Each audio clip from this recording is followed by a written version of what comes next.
Good morning, Raptor freaks. Lexi Outs here. It's Saturday morning, and I'm reacting to two games last night, both losses for the Raptors and the Raptors 905, unfortunately. Kind of not really similar games, but, you know, closer than I thought with the Oklahoma City game, which was awesome. They beat the spread. The spread was 18, and they only lost by 12.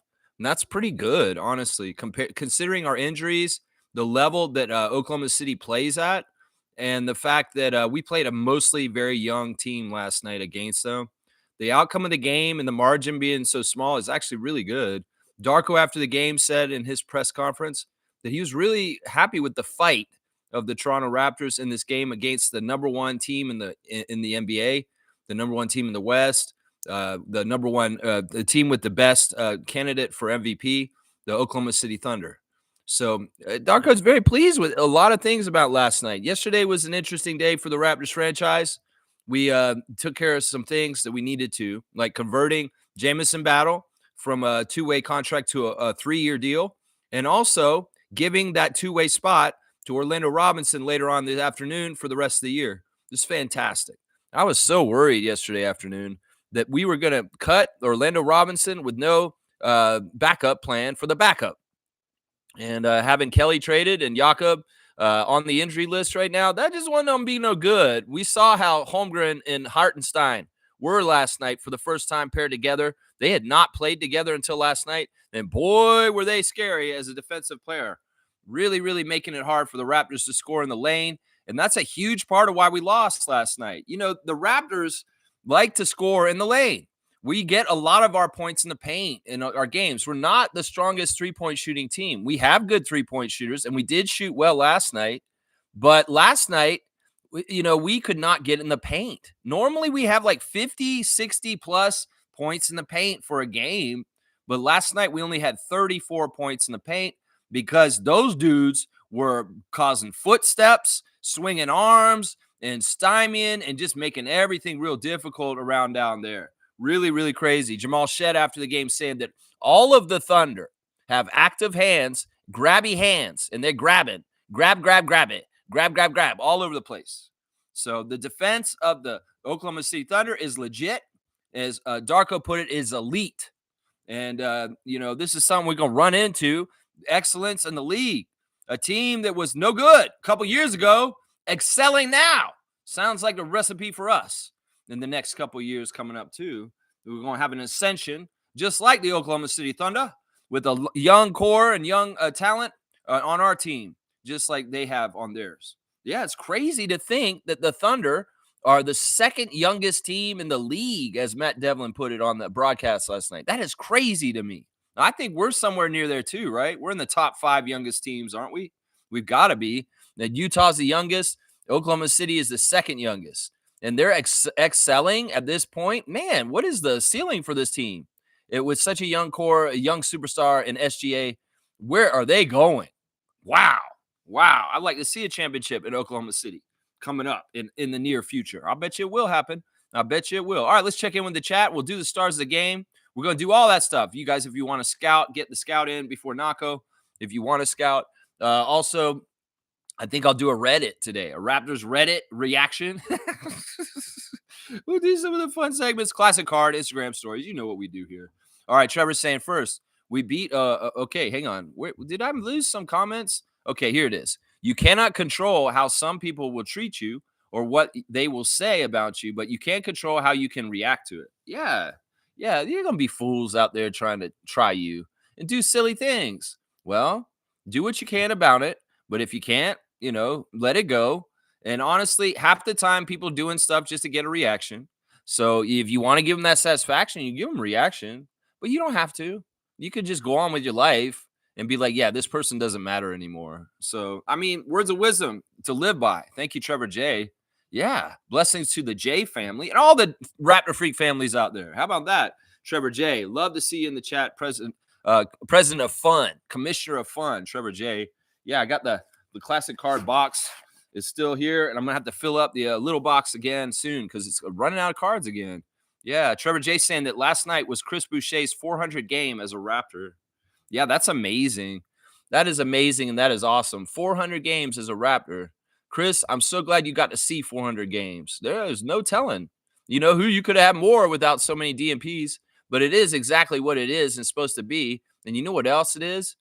Chris Boucher ranks number one in almost all categories off the bench for the Raptors franchise in the history of the Raptors. He has the most points off the bench. He has the most rebounds off the bench. He has the most assists off the bench. He has the most steals off the bench. I think he has the most of everything. Number one in all categories off the bench in Raptors history. Some people wanted Chris to start at some point in his career. They say, Chris should be starting. Chris should be starting. Well, I'm glad he isn't because all those stats gone to this. And you know what? It occurred to me last night when I saw that stat about Chris and his numbers as the number one bench player in the history of the Raptors, that he may have an outside chance to get his jersey retired with us, guys. Don't think I'm crazy. Seriously.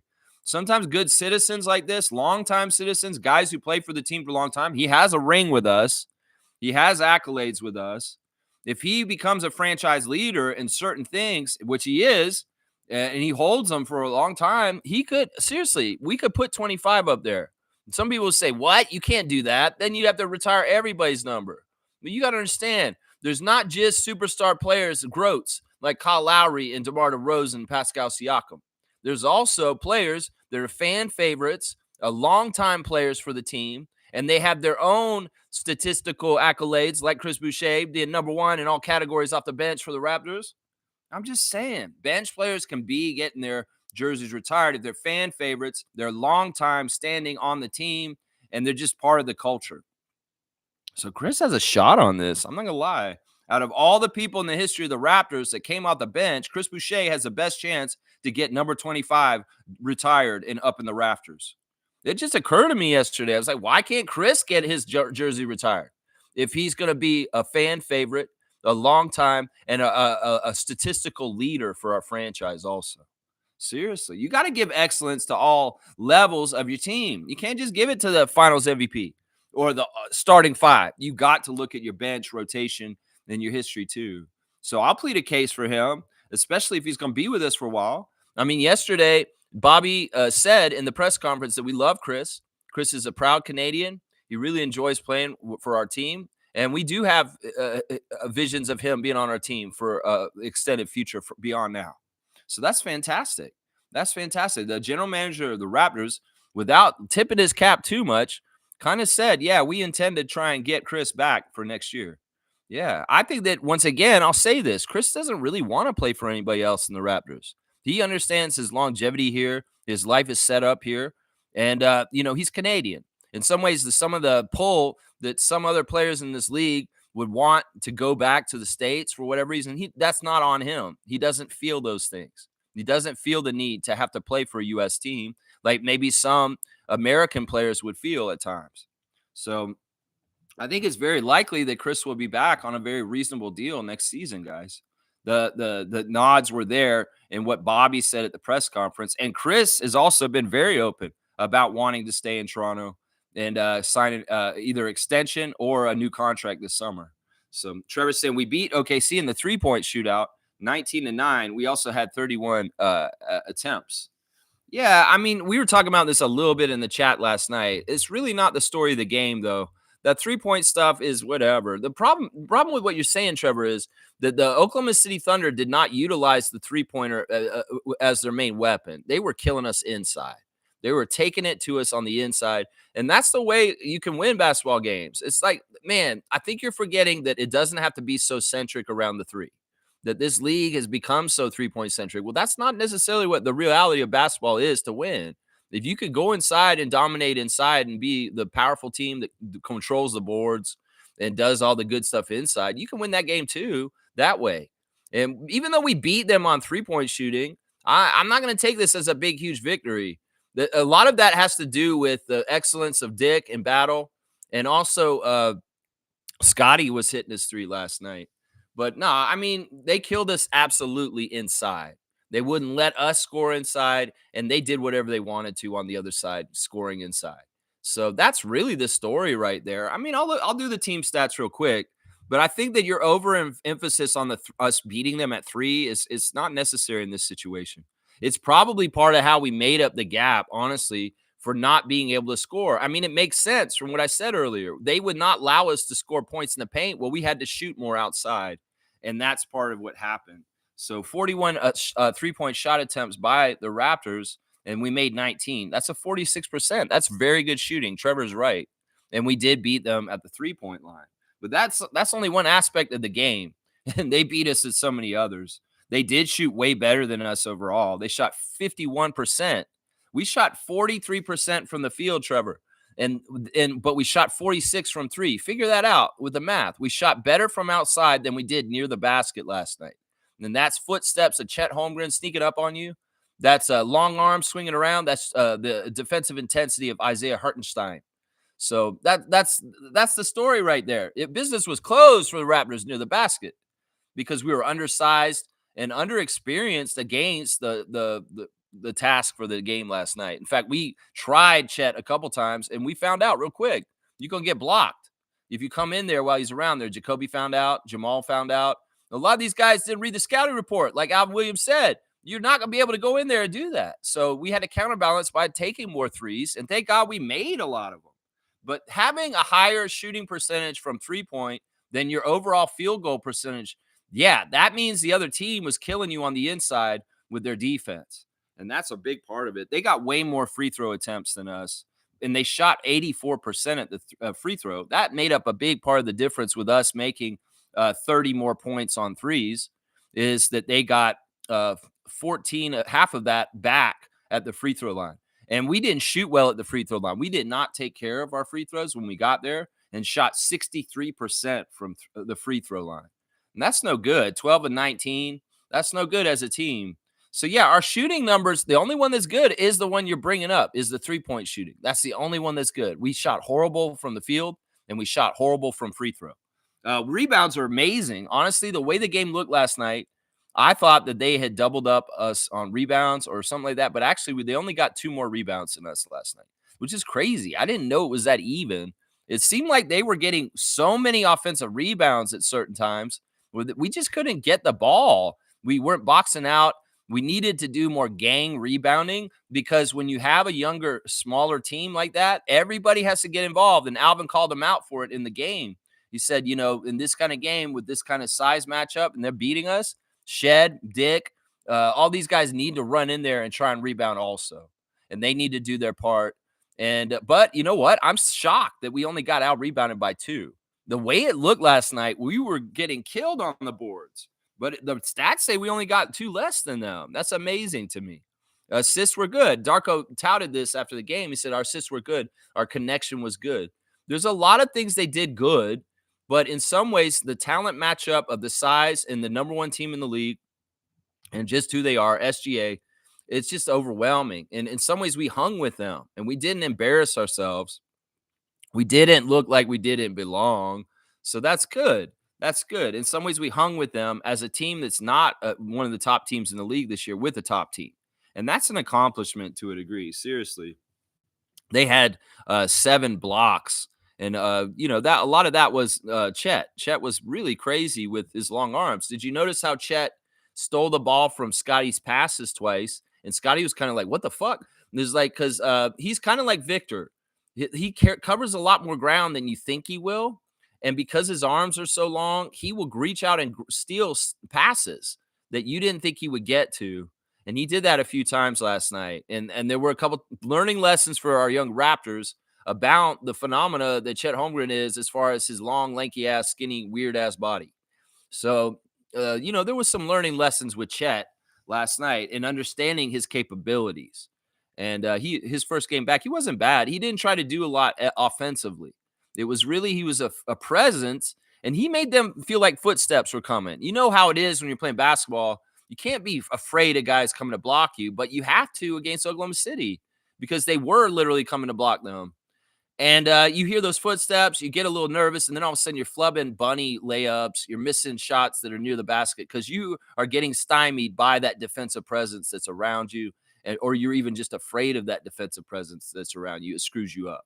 And there was a lot of that going on for the Raptors last night. We limited turnovers once again. This is a trend I really love seeing against teams like Memphis and Oklahoma City Thunder.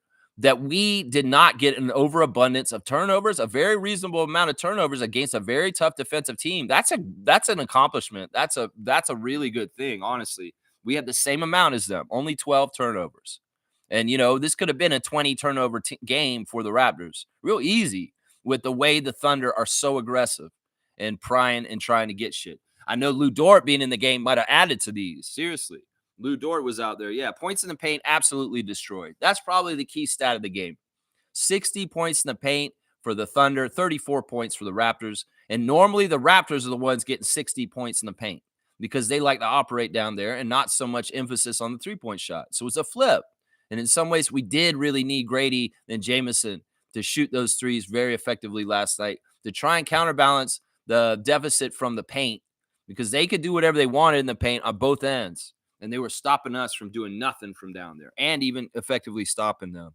So, yeah, the highest lead was 22, and we swallowed it up and got it down to 12 by the end of the game. So, yeah, there was some key good stuff. Like Trevor's saying, the three-point shooting was excellent, but, destroyed inside. Destroyed. Absolutely destroyed inside.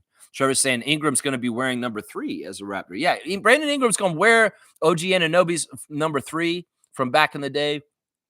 DJ Carton wore it the most recent. He was wearing it at the beginning of the season. So now Ingram, instead of paying Jacoby Walter for the 14 that he usually wears, he's going to go ahead and just take a new number and let Jacoby keep rocking the 14, which is very kind of the vet. In some ways, the way it usually goes in the NBA is the vet has the rights to take the number from the younger player, but they have to pay them. But I guess Brandon didn't feel like paying him, and he doesn't care, and he's just going to take number 3. Yesterday was a day of getting to know Brandon, and we got to know him really good, and I'm so impressed. Everything sounds just perfect. This kid is a culture fit. This kid gets it. All the interviews were fantastic. Yesterday, they had a practice interview with Garrett Temple, who played 2 years with Brandon Ingram on the Pelicans already. He knows him very well. And Garrett gave an exemplary account of who Brandon Ingram is as a young man. He just said, this guy, if you can't get along with Brandon Ingram, there's something wrong with you, is what he said. He's a team guy. He's a very sensitive, caring guy, I can tell. The bonds he's made in New Orleans and showing so much affection for the people as he leaves shows just how much he's a real one for people and wants to have connections. And I like that. And he was very expressive in his first interview yesterday about certain things. He said he's a huge fan of Jakob Poeltl's. Well, my stance on this. I ask anybody, how do you feel about Jakob Poeltl? And then I know exactly how smart you are. And well, Brandon Ingram's a huge fan of Jakob. And he even said that Poeltl is one of the reasons why he wanted to come to Toronto, that he wants to play with Yak, that he's watched him and he's passing and things that he does, and he really is a fan of his. That's crazy. That's who he said. Of course, he said he thinks Scotty's goofy. He thinks Scotty's a goofy guy, and he likes being goofy. So he's ready to have some goofy fun with Scotty. And there's already signs that they bonded very well already. And some of the pictures of them hanging out at practice yesterday, sitting and talking and smiling. Yeah, I think this is going to work really well. The things that Brandon said yesterday in the interview that made me the happiest were that he is a student of the game, that he loves basketball. He's a basketball junkie. Well, that's like Scotty. That's like Darko. And honestly, in some ways, Darko met him, called him a couple times the last couple nights, talking to him. And Brandon said he made a good first impression. That, Brandon's not trying to waste his life. He may be a little bit sleepy in the eyes. He may be a little bit injured sometimes in his career. But the man is a real student of basketball. He's really trying to strive and get better and better as he can. Now, there may be a certain level that he can get to with Willie Green and New Orleans Pelicans down there with their organization. But here in Toronto, there's a lot of different things that can be helpful to him here, especially with our medical staff and our development and training staff. It's going to be very interesting to see how Darko molds Brandon Ingram and his style of coaching and see how much he can squeeze out of him. Because in some ways, we've seen him get so much out of vets like Chris Boucher and Jakob Poeltl that you got to wonder if there's a Darko effect on Brandon Ingram and his skill set and his ability to do things on the court. What the hell is the ceiling? What is the possibility? What's the potential? And, the other thing we are losing on this whole thing with Ingram is he is actually a very good passer. He career averages over 5 assists a game his whole career. So he is very much like RJ and Scotty, as far as he'll get points, rebounds, and assists.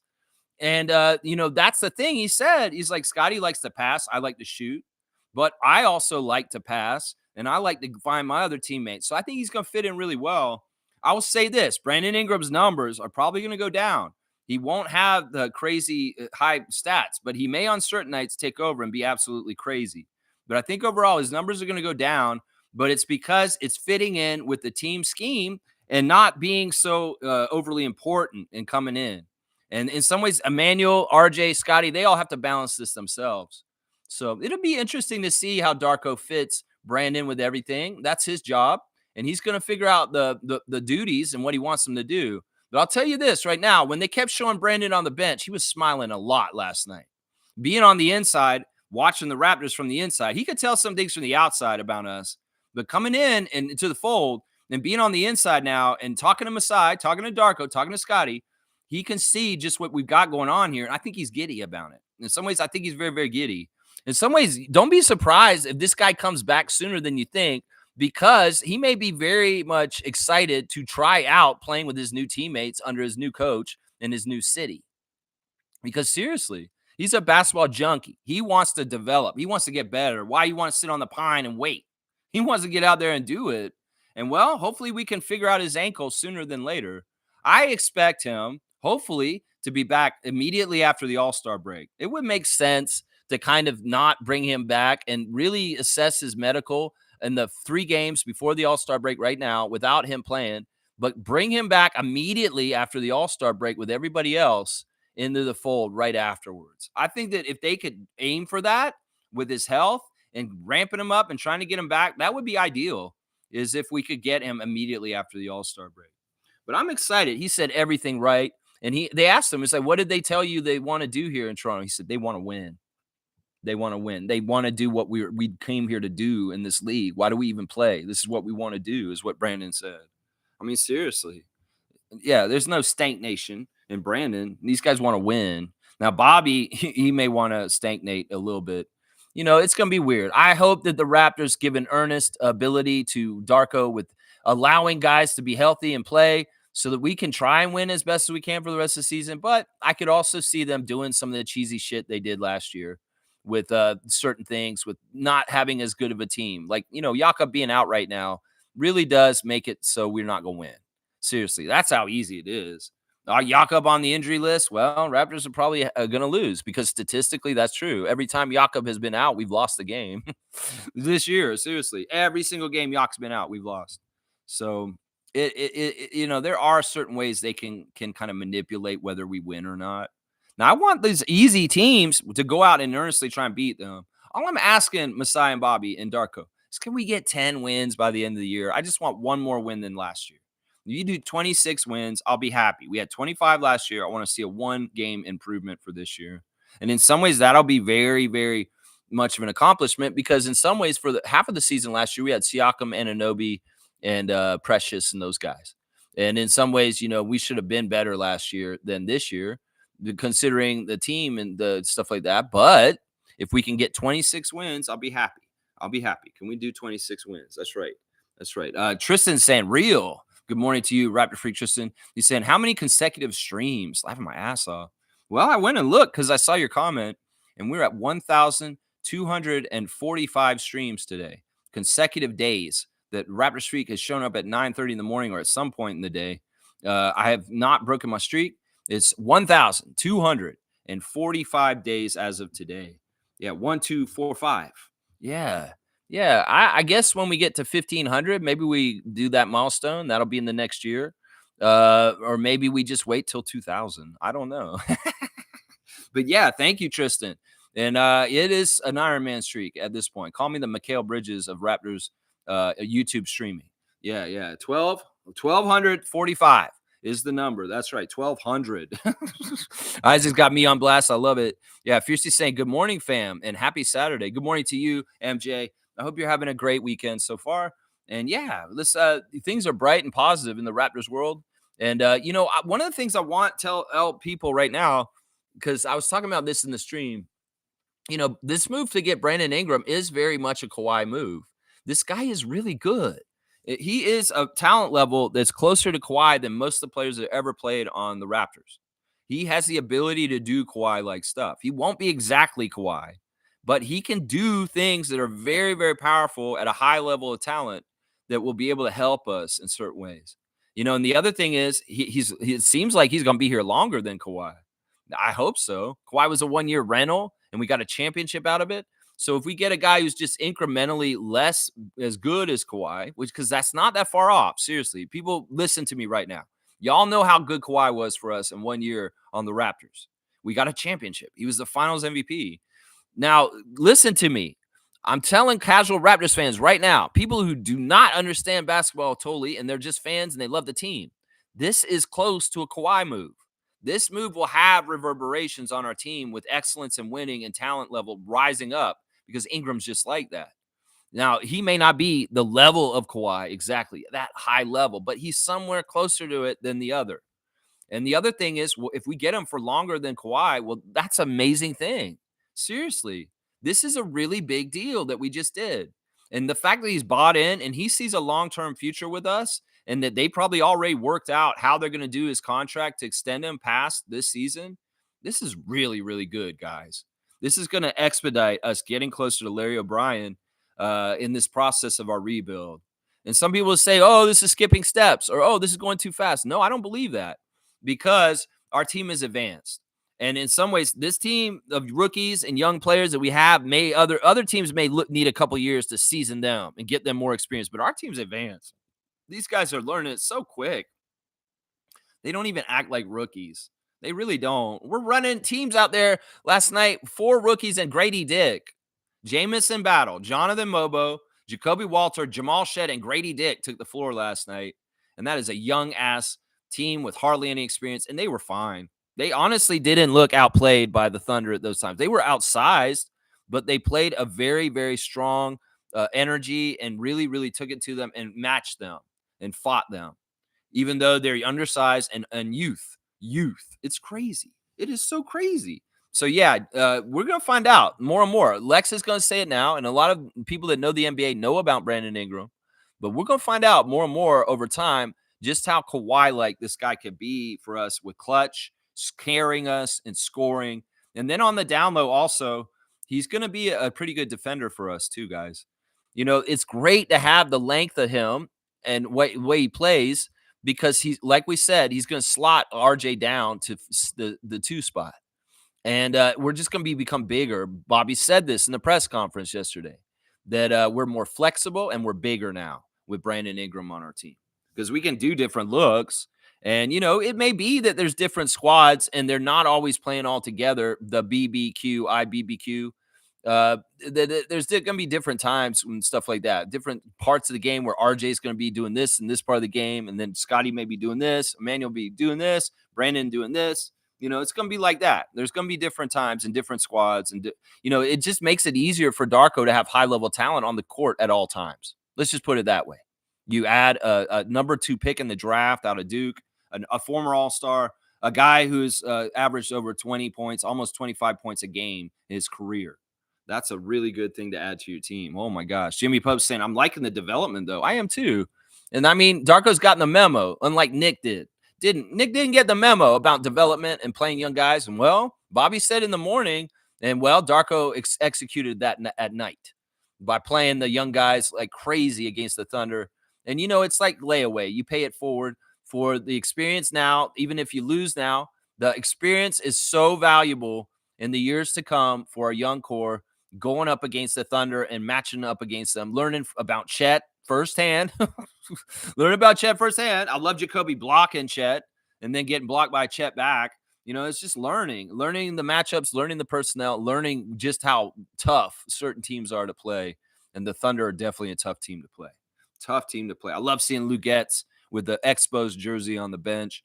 Respect to Canadian defensive genius Lugetz Dort sitting on the bench. We love you, man. And of course, we love our SGA. Of course we do. Of course we do. Yeah. Let's see. Nako saying, my Mr. Raptor Streak, scout Asa Newell. I think we did him. Didn't we do him? I thought we did him. But if I didn't, we'll do it now. I don't know. I should keep track of who we've done, honestly. He doesn't totally look familiar. So maybe I didn't do him. Okay, so he's 19 years old and he's from Georgia. He played for Georgia Bulldogs. How tall? Why is it in that kind of thing? All right, let me look at his ESPN. 6'11". He's from Destin. Interesting. He's from the panhandle of Florida. He's from around where I grew up, Destin. He went to Chouachi High School and he went to Montverde too. Okay, so he went to Scott's alma mater. Okay, so he plays with Georgia in the SEC.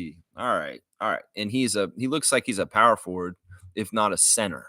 So let's go look at Asa Newell, the scout of the day from Mr. Knock on the Nacho. Of course, he's gonna monopolize it. Monopolizing the scout of the day, Knock on the Nacho, always. All right, let's see. This is his midseason highlights from for the NBA. Get that music off. I don't want that on. All right, this is his stats: 15.8 points, 6.5 rebounds, 1.2 assists. All right, let's see. There's a block. Wow, okay, he's coming in transition after a block, and he's going to run. He does a nice little Euro step around the defender and gets a nice jam. Very, very cool. Okay, so we see he's got a transition game. Well, he's a big guy. That shot has such a funky action, but he shot a three just now. It wasn't an NBA three; it was a college three. But this one, second one, was an NBA three. Interesting. He's got an interesting shot. It's not that far off from Chris Boucher's, honestly. He's got a really high up arcing trebuchet kind of shot. All right, let's see how he is. He's going to pass it out. The big man's looking. He's looking. He's going to give a pick, come around the pick and roll it out, hit him back out on the three, and he hits the three. So the pick and roll, and he rolls out to the 3-point line, and he makes the three. There's another little action like that. The guy does a little drive in and kick out to the big man, Asa Newell, for a three-pointer. There he is battling inside. He got banged around a little bit. He finished to contact, so he's got some strength. His long arms are very, very good. He's interesting. I think that he's probably going to obviously need more muscle and weight, but his length on his frame is very, very attractive. And it does seem like he's got some very varied offense to his game with the inside and the three-pointer. And he has blocked some shots on this clip too. So there you go. Yeah, good hands. That's a nice little catch, a tough little catch. There's a over-the-top pick and roll post up where they fronted him and he grabbed the ball, an easy layup. Yeah, there's a alley-oop to him. Very easy alley-oop. Doesn't have to jump much. Georgia Bulldogs is an interesting program. Of course, Anthony Edwards out of that team, the most recent huge player from them. Wow.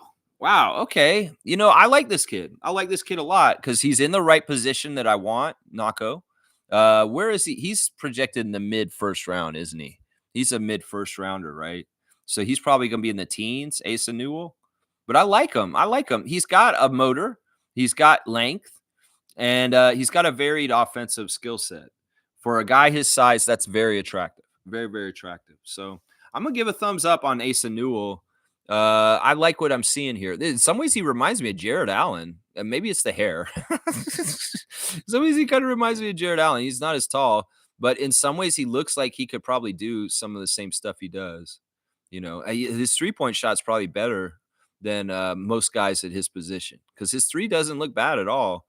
Okay, here's a little post up turnaround. Yeah, he took it to them. Of course, the players he's playing against are much smaller than him in a lot of these clips. But I think he's good. I like the wingspan, and I like that he uses his length to score over people. There's a nice steal. He jumped in the passing lane, ran it down.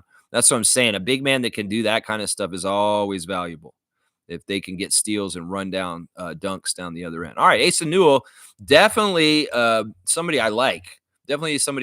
We'll see where he's a Florida boy from Destin that went to Montverde. Yeah, he's not bad. I like him, Nako. Thank you for the scout of the day. Asa Newell, 2 thumbs up from the Raptor Street. Bobby and Messiah. Yeah. All right, let's see. Fiercely saying, I kept hearing OKC's defense was elite after, after seeing jumped ahead. After seeing them yesterday, I totally get why they're ranked number 1 in all these defensive categories. Yeah. Did y'all notice that weird noise in their arena?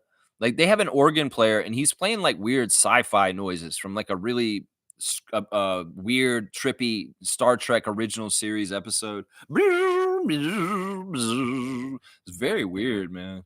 There's a lot of that going on in the Thunder's arena.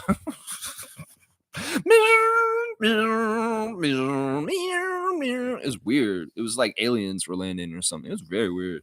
No, they got a good defense for sure. Mark Dagnall is interesting because of the journey. I love that he was the coach of the Oklahoma City Blue for like 6 years before he took over the Thunder. In some ways, that's what I'm saying, Bobby and Masai. You want to make a coaching pipeline, keep Andrew Jones down there. If he's going to be winning and successful, don't give him just 2 years. I'm sick of this 2-year thing. In some ways, I understand why you do it. You're trying to do this. But look at what the Thunder did with their coach. They really developed Mark Dagnall on the Oklahoma City Blue level, and he stayed in house and became the coach next. Could we do this? Could we maybe partly have a path from 905 to being the head coach of the Raptors? Because maybe the guy who may be the incumbent is staying down there and working on that level until we bring him up, like Oklahoma City did. Because in some ways, I'd like to have some continuity on the 905 level for the coach year after year. And 2-year stints, I don't know if that's long enough to take for them to really get going in certain things. I don't know. Andrew Jones has been fantastic. And I would love for you guys to not do the normal 2 years. He's still got one more year after this. But I'm looking at the success story of Mark Dagnall. And this is why I'm asking you guys, can we do this? Seriously. Because he has been fantastic. He was coach of the year last year. And that's what I'm saying right there. Yeah. Name is saying Shed and Mobo are developing right in front of our eyes. They all are. They all are. It's insane. Like, I don't think anybody on this team is untouched from a Darko effect. There's a Darko effect on all of them. On the big scale, you could say Scotty has had a Darko effect on him in the 2 years he's had him. RJ and Emmanuel, their changes from New York to here, part of it isn't just the change of scenery in Toronto, it's the Darko effect. It's the Darko effect. And I'm wondering, man. Yeah, Shed, Mobo, are these guys halfway through their rookie years? Seriously? They don't seem like it. They don't seem like it. You're going to start Jonathan Mobo at center against Isaiah Hartenstein and Chet Holmgren? That's crazy. Well, he did it. He did it last night. He did it. Fiercely saying, Brandon seems so chill and relaxed on the bench. He was clapping at times. I think he will be a great fit. No, it's it's already a great fit. It is for sure, Fiercey. You're exactly right. He said all the right things in the interviews. And I'm telling you, Garrett Temple's vouching for him is huge. And what a payoff to have Garrett Temple on our team once again in this situation. Everybody wonders, why is Garrett Temple on our team? You have no idea all of the amazing things that he does to help the Raptors. And this is another one. He's been in the league for so long. He's played with Brandon 2 years. It makes it so much easier for Brandon to have a friend from before that he gets along with and has a prior relationship with, that he can trust, that he can talk to on the inside coming in, and he can give him the lay of the land. In some ways, he's a communication for Brandon to ask questions about the team without kind of getting in trouble, just in case, feel him out. And Garrett can tell him, it's like, yeah, well, Scotty, this is this way, IQ, RJ, this and this, Grady, and then Brandon can be like, yeah, I want to respect my existing team coming in and fit in with them. And Garrett can help make this smoother. So the payment and the having of Garrett Temple on this team pays off in so many ways. And then in this one, it's as simple as like Bobby and Masai come up to Garrett a couple of weeks ago and say, can you tell us about Brandon Ingram? We're seriously considering acquiring him. Oh, you guys want to know about Brandon? Yeah, I played with him for 2 years in New Orleans. He's just a really sweet guy. He's really, really caring guy. He really cares about basketball. He's a gym rat. He just can't stay out of the gym. You got to force him to leave the gym. In fact, this was something we found out yesterday is a part of the reason why Brandon's always hurt. Seriously, guys, that Brandon is such a gym rat and he works so hard. He doesn't know when to stop and he hurts himself because he overworks himself. Well, I'm going to say this. If you can come in and get involved with the Raptors organization with our recoup programs, with our great medical staff and Dr. McKechnie, and maybe we have a structured system and schedule for you where you won't overwork yourself. Maybe we can keep you healthier, Brandon Ingram. Maybe we can save you from yourself, from overworking yourself and injuring yourself, because we are like, no, you're on rest day. You got to take a break, Brandon. Just trust us. We're the Raptors. We managed Kawhi to a championship in 2019, and we're going to do it with you too. But you have to trust us, and you need to put that ball down when we tell you to. is what we're going to tell you. Seriously. I mean, it comes together and it figured it out. Why is Brandon hurt? Because he won't stop playing and he tires himself out and he gets hurt. So if we can manage him with good amounts of rest and work with him the right ways so he can balance his life, he may be having better health outcomes of being healthier with his injuries going forward. Because I get this feeling that this man just overworks himself constantly. And this is part of the reason why he's had injury. Is he said it himself. He said, I don't know when to stop. And I find that sometimes my injuries are because I just overwork myself. I'm just saying that's very interesting to me. He's very chill and he's already fitting in. I love hearing IQ yelling at him during his interview, saying, "Welcome to Toronto." And then Brandon's like smiling and he waves at him, and he has a stoner giggle. Is this stoner giggle Brandon's first ever interview with the Raptors going to be as notorious as the Kawhi?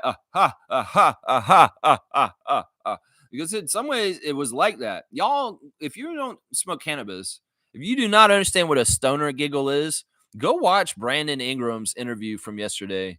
And when Emmanuel yells at him from across the court, listen to the way Brandon laughs. It's such it's cute. And in some ways it's hilarious. But yeah, that little laugh, if we really want to, Raptors Nation, we could make it as iconic as the Kawhi laugh. Anybody out there that's all about doing memes and getting things out there and more part of the culture, well, there's a Brandon Ingram laugh. If y'all want to, go get it. It's pretty cool. I think it's hilarious, and it just shows how chill and awesome he is. You know, in some ways, I'm very happy to get to know Brandon Ingram as of today. Yeah, just a kid from North Carolina. And I have to apologize to the superfan Monique Lawrence for not understanding the tight bonds of Jerry Stackhouse with Brandon Ingram. She was exactly right the other day when she brought it up. And I was just oblivious and not aware of the mentorship of Jerry Stackhouse for Brandon Ingram. And it was noted that Jerry's prior relationship with the Raptors organization and being a coach, a 905, and assistant coach for our team, it was a part of the whole thing with Brandon understanding that Toronto's fantastic and it's a great organization and you do really well up here. So in some ways, that tie to Jerry Stackhouse worked out really well to help us. And I apologize to Mo for not being aware of this. I went and looked at his Facebook stuff and his Instagram, and then there was Jerry Stackhouse, and people talked about his ties. You know, I said he wasn't cool with them probably because of UNC Duke, but I didn't realize that Brandon being from North Carolina and Jerry being a North Carolina guy too is the bond. And it's not necessarily the rival universities that would tear them apart. So it is true. Jerry Stackhouse is a very important mentor and leader in Brandon Ingram's life. Very, very interesting there. Yeah. Yeah. Kareem saying, now that we have notorious BI3, do we still draft Ace, Harper, Flag if given the opportunity, or do we draft or we need or do we draft for a proven piece? Feel like the pipeline is full. Well, there's different philosophies on this, Kareem. Good morning to you. Always good to see Butt Dial in the chat. I love the nickname. Brandon said we're going to have to figure out a nickname, Toronto, when he was getting his jersey in the locker room yesterday. He said, Ingram, Toronto. Wow, I never thought I'd see this. He said, Toronto, we're going to have to figure out a nickname. He has a couple of nicknames already on Basketball Reference. Let me go get them real quick. I don't want to missay them. So I'm going to go ahead and read them off to you guys, and we'll see what possibly might happen with Brandon Ingram as far as nicknames in Toronto. So he has the nickname Slender Man, which is fantastic. I mean, that makes sense. Slender Man's a horror film, and in some ways he's so slender and stuff like that. I think that Chet also has that name, right? I think they have that. Tiny Dog is one of his nicknames. I don't know where that one came from. That's probably a pet nickname from within teams, because the guy's not that tiny, but they're calling him Tiny Dog. Humble Beast. I like that nickname. Humble Beast. That's, I guess, because he's a beat Ingram. And this may have been some of the issues with FIBA World Cup on the U.S. team, is that he's a very easygoing guy. He wants to fit in. He's a team guy. He loves his teammates. He's not selfish. He's not somebody who's going to want more than he deserves. And in some ways, that is why he fits with us also. You know, he can be leaned on and used a lot. But I think what happened was he's very passive about that in his attitude and his way he carries himself. And the USA team just forgot about him. And then he got pissed, because in some ways he'd be a nice guy. He's like, well, wait, when are you guys going to play me more? And when am I going to get my chance? And that may have been where he was a little disgruntled around Team USA at FIBA World Cup. is because of, he's being an easygoing guy, a team guy, but maybe they took advantage of him and just kind of left him as an afterthought. So I could see that. I could see that. I could see that as being part of the thing that happened with Team USA 2 summers ago. So yeah, he does have a most improved player also, guys. And he was on the all rookie team, and he is an all-star. His another nickname that they use for him is Kingram. Like, put a K on his last name, Kingram. Kingram. I don't know. We're gonna have to figure out a Raptors nickname for him. Now, your question about the draft, Kareem. I say this, and this is part of this deal that we just did for Ingram, is the more talented the Raptors team is on the roster, on the paper, the better. And even if it doesn't totally fit, well, let's try it with a glut of talent like we did at times last year when we had spicy barbecue and see how good it is. And if it does actually fit, maybe we do spend a little bit extra to go a little bit more into the cap to keep that together. Or you have that talent, that's a lot of assets, and you have an abundance of material to trade. So I think that if we're lucky enough to get in the top 3 picks at the end of the year, which is not likely, I'm going to say that right now, you do go and get one of those big names, even if it doesn't seem like it fits and the pipeline's full, just because more talent is more wealth on the team as far as in bidding and trading and just having ability to maybe even lose some of the great talent to get role players and team pieces that you need to finish the championship team. So even then, I would say you trade for the talent in the very high part of the draft. And maybe in the middle of the first round, if it's kind of like there's a collection of players that are all kind of the same level, you draft by need then. So I don't know. We'll have to see where the ping pong ball lands. And as Bobby said yesterday, we have no control over that. So any kind of trying to manipulate our team losses and wins just to try and get the top, well, there's no guarantee we'll get the top. Even with that, ask Atlanta. Ask Atlanta who got it and Detroit who didn't. Yeah. Yeah. All right, let's keep going. That's a great question. Cream saying fiercely, I wish to be as fucking chill as Brandon one day. Yeah, I'm on that level with him a little bit. You should see me when I really chill later. Let's not get this twisted though. I mean, even if he's a cannabis user, it could be very much a recoup part of his life.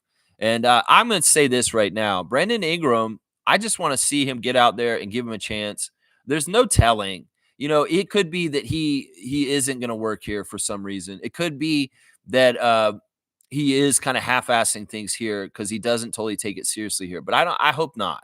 I really do hope that the best possible optimal outcomes happen with him as far as us winning championships and him having extremely good personal success also within the team's success. So we'll have to see. We'll have to see. Kareem saying now that I read that. Let's see. Fiercely saying kudos to Chris Boucher hitting all these records off the bench. He totally deserves it and demonstrated. Well, he's had these for a while. It's just they were brought to our attention. They were just brought to our attention. He's been the leader for our bench stats for a while already. And, it's partly because not, transitory nature of being on the team. If you're a bench player is you're not going to be around for like a Kyle Lowry 9 years or something like that, or DeMar DeRozan. You're going to come and be here for maybe 3 years at the most as a bench player, maybe 4. And now Chris is in like his 7th year with us. And that's how he can accumulate these bench stats so much. And plus, he's also consistently came off the bench the whole time he's been a Raptor. He's never really been a starter. So it's fantastic. And like I said, I think that there is room to honor a player like Chris with a jersey retirement in the end because of, well, he's Canadian also. That's in some ways you want to have the luster of showing progress in Canada. You put a Canadian player's jersey up there, it means more in some ways because you can say that. Oh, that guy's from Montreal. He's a Canadian guy. That guy, 25, Boucher. Oh, yeah. Who is he? Oh, well, I'll have to tell you about him. Maybe we'll get some highlights up on YouTube and I'll teach you about Chris Boucher, young person, in the future. Let's say something like that. Yeah. Let's see. Jimmy saying Jacoby has impressed me as of late. He's just really wise and ahead of his time. He's just really, really patient. He's very, very confident. And he is not afraid, and he's excelling in certain ways that are amazing. And the great thing is you're seeing on both sides of the ball. The offensive stuff, the headiness of decision making on the offensive side about when to shoot, take the shot, the balance with his shot taking and the excellence of making the shot has been fantastic. The G League has absolutely been cited as a huge part of his success. And then the way he strips the ball or goes after loose balls, the way he gets in there to try and fight for rebounds, he's an all-round great player. And what a steal.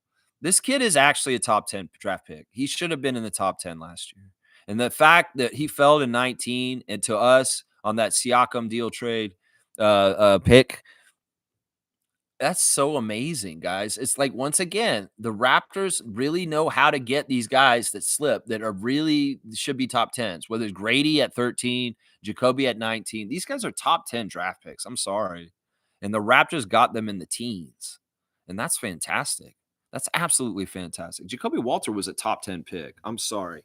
He was. He was touted as that for a while coming in. He fell in his draft stock, and we came and scooped him up. And boy, we lucky for that. I'm telling you right now. Nako's saying this draft is strong, Bobby Webster. They want to draft the absolute best player they can in this draft. Yeah, and it's interesting that they did some of the moves they did in the last couple days to get a pick back. They got a second round pick back. It's a Laker pick from the Davion thing that they did. Yeah, I mean, I think that's the deal it was in. It was either in that one or the other one that they did with Wiseman. It might have been the one with Wiseman. I don't know. Either way, they may have lost some picks going to Miami with Davion, or wait, going to which deal? It was with the Brandon Ingram trade. We may have lost some picks going to New Orleans for Brandon Ingram, but they got one back. So we do have like 3 picks this draft, I believe. We've got our regular high pick, the one that everybody's thinking about the most. And then I think we've got 2 second-round picks at this point. We did trade away our other first-round pick recently. So we only have 1 first-round pick and 2 second-rounders for the draft now, I believe. That's where we're sitting right now. I believe that's right. And, of course, because we have more players going out than coming in, we have an open roster spot. And a shuffle happened where Jameson got converted to being full roster and Orlando got a 2-way. And now there's a regular NBA contract that's out there still for us to use because we were smart in converting Orlando to a 2-way. That means we have a lot of flexibility to figure out that last roster spot right now. I fully expect them to start trying out people like they did last year. And it could very well be the next guy that comes up is one of the 905 guys. I would love to see. I know this sounds crazy, but I think that we need Kaminsky to come up for a little bit just to help with our center stuff. If not him, Shamshay needs to come up and start doing stuff. Seriously, Shamshay's had a little bit of a down time recently. He hasn't played well in the last couple games, but he's been playing exceptionally well overall his rookie year. It's just that lately he has not played as well recently. Yeah. Yeah, the draft is strong. Bobby and Masai knew it, and they were gearing up in the last couple years. And that's part of the reason why we needed San Antonio to get their first round pick last year and not this year. Trust me. Everything that all the bullshit last year about worrying about losing our pick to San Antonio was worth it. And I even said that at this time, that time back then. You remember everybody stressing about losing the pick last year in the lottery to the San Antonio Spurs, the Pirtle protected pick, unprotected because it fell out. I was like, this is good because we will get it out of the way this year because next year we don't want this to happen. And that's why paying it forward worked on that one. So Raptors fans, be happy that Bobby and Masai know more about doing their job than you and that they had it all work out this way because they had long-term plans, obviously. They turned Bruce Brown, Siakam trade into Brandon Ingram, a New Orleans trade. And also what I'm just saying right now about getting that Pirtle trade pick out so that this very good draft class we can still draft in the first round. So Kareem saying Boucher is such a beloved Raptor. He deserves to represent his nation in the near future. You mean for Canada? Oh, man. I mean, it would be nice. I'm not going to disagree with you. I'd love to see it just to see it, but I don't know if it's going to happen. You know, he did play on Team Canada stuff when he was younger, but I don't know if it's going to happen, though. I don't know if it's going to happen. We'll see. He's older, and in some ways, he should have been around the program already, right? Fiercely saying, felt a certain type of way when I saw Brandon would wear OG's old number, which I own, but I understand the concept of change and times evolving. Yeah, I mean, there's only a certain amount of numbers that you can have available. You start losing them. That's why retiring numbers is really important to make sure that they deserve it because you're taking a number off that nobody else can use again. And the Raptors, you cannot be number 8, number 15, number 7, number 10, or number 45, 43 right now. You can be number 23 right now, but that was granted permission by Fred VanVleet to Jamal Shed. He actually did ask Fred if he could wear 23. He didn't just pick that number. He consulted Fred, and Fred gave him his blessing. So I don't know. I mean, OG is 3 in a lot of our minds, but there were a lot of guys who wore 3 for the Raptors. And I just like that we have a 1, 2, 3, 4, 5 now. Emmanuel, Grady, Jonathan, Brandon, Scotty, and Emmanuel. 1, 2, 3, 4, 5 as far as our jerseys. And he's closer to Scott now. He's 3 and 4. I mean, I don't know the significance of 3 for Brandon Ingram, what his reasoning is for picking that number alternately from 14, but I'd love to hear it at some point. Maybe we'll find out. You saying that Brandon Ingram deserves 3, BI3? BI3? I don't know. It's going to take some getting used to. He's never used this number. He's always been a 14. So it's going to be, getting used to for him. And, I kind of thought he would maybe do Kelly's number and be the flip of his regular number, 41. But he didn't want to do that. He wanted to be 3. So let's see. Fiercely saying, when Jacoby has the ball, I'm way more confident than when Bruce Brown had it. Yeah. Yeah, I'll get behind this. I felt that too. Yeah, Jacoby's just man, he's so smart, and he's more likely to cause turnovers on the other team than cause turnovers for his own team. And I like that. Kareem saying that Ben Simmons is available. I'll give him my square job money so Cleveland doesn't get him. Yeah, I don't care about this. In some ways, I get it. There's going to be some buyout guys, and it looks like Dennis is one of them too. Since the Pistons have waived Dennis Schroeder, he's not going to be the point guard there. It's crazy, man. Like, I wonder if Dennis's career is over in the NBA all of a sudden. It's weird, man, because he's playing at a good level. He could play in this league, but maybe he's on the down low in trouble now because he said what he said this week. I hope the NBA is not punishing Dennis for comparing things to slavery. Seriously, that would be messed up. In some ways, Dennis Schroeder would be like a Colin Kaepernick to me if they blackball him out of the league now because of his comment last week about trades being like modern day slavery. So, man, oh gosh, Ben Simmons, I don't know where he's gonna go. It'll be funny. It'll be a joke. Somebody will get him, and I just hope he doesn't get just like on for a ride for some sort of championship or accolades or success just because of this situation, where he just gets popped onto a team and all of a sudden he's a champion at the end of the year. He will not deserve this, is what I'm saying. He will not deserve this. Derps is saying, Benny boy, come play center for the Raptors. Man, I know Scotty respects Ben Simmons' game and he likes him personally, partly because of Montverde. But man, nah. We don't need that knucklehead up here. Trust me, we don't need that knucklehead up here. No, we don't. Even if we have a center deficiency. Fiercely saying, I see Oklahoma City fans giving us kudos and acknowledging it would have been a more interesting game with Jakob Poeltl. Thank you, OKC fans, who make more sense than some of our fan base. I watched the game on League Pass last night, and I watched the anthems, and the Oklahoma City fans were very, very kind and generous during the Canadian anthem. Times are a little strained and weird right now. And in some ways, most decent American people, they understand the way the world is with Canada being Canada and U.S. being U.S., and they don't want Canada, and they feel like what would happen would not be American-like. And this is something that we need to continue to understand, that this isn't Canada USA thing. This is a gross rich dictator and billionaire person next to him that are trying to dictate everybody. And all the people of Canada and the people of the United States are on the same side. So don't let them divide us. We are fighting against a coup on the American government right now.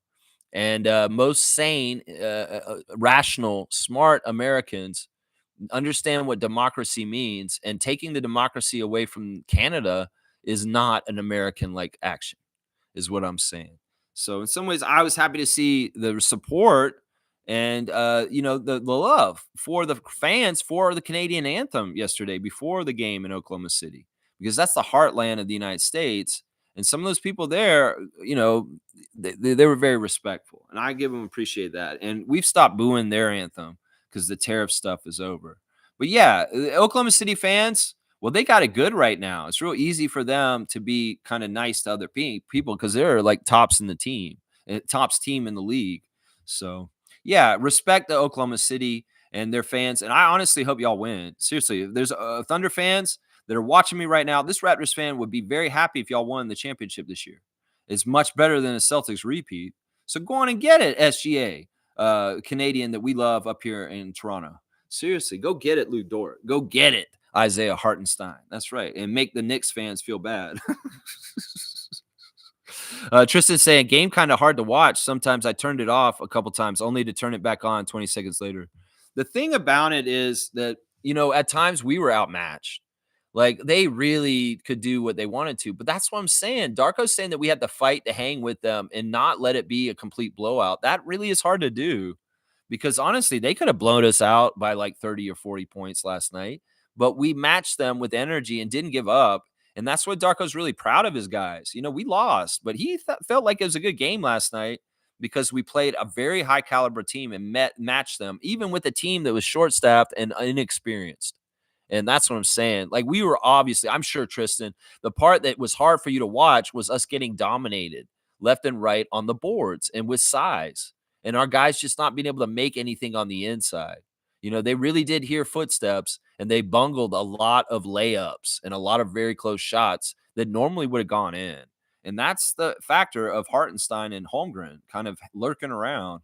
I'm sure Thunder fans were very happy to see that combination finally on the court together and just how defensively strong it is. It is really strong. I mean, they didn't have Chet all year. And now they got him at it. They were already the best defensive team in the league. And now they just added Chet after a 40-game almost absence. That's crazy. Get richer on this one. Yeah, they really, really do. Yeah, 44.5 is in the house. Every morning I talk Raptors on this channel live on YouTube, and I read all the comments for subscribers. And I appreciate your subscription, man. I hope you can come back. I watch OKC a lot. SGA was on cruise control. Dort resting, saving energy for Memphis tonight. Not disrespect, just being pragmatic.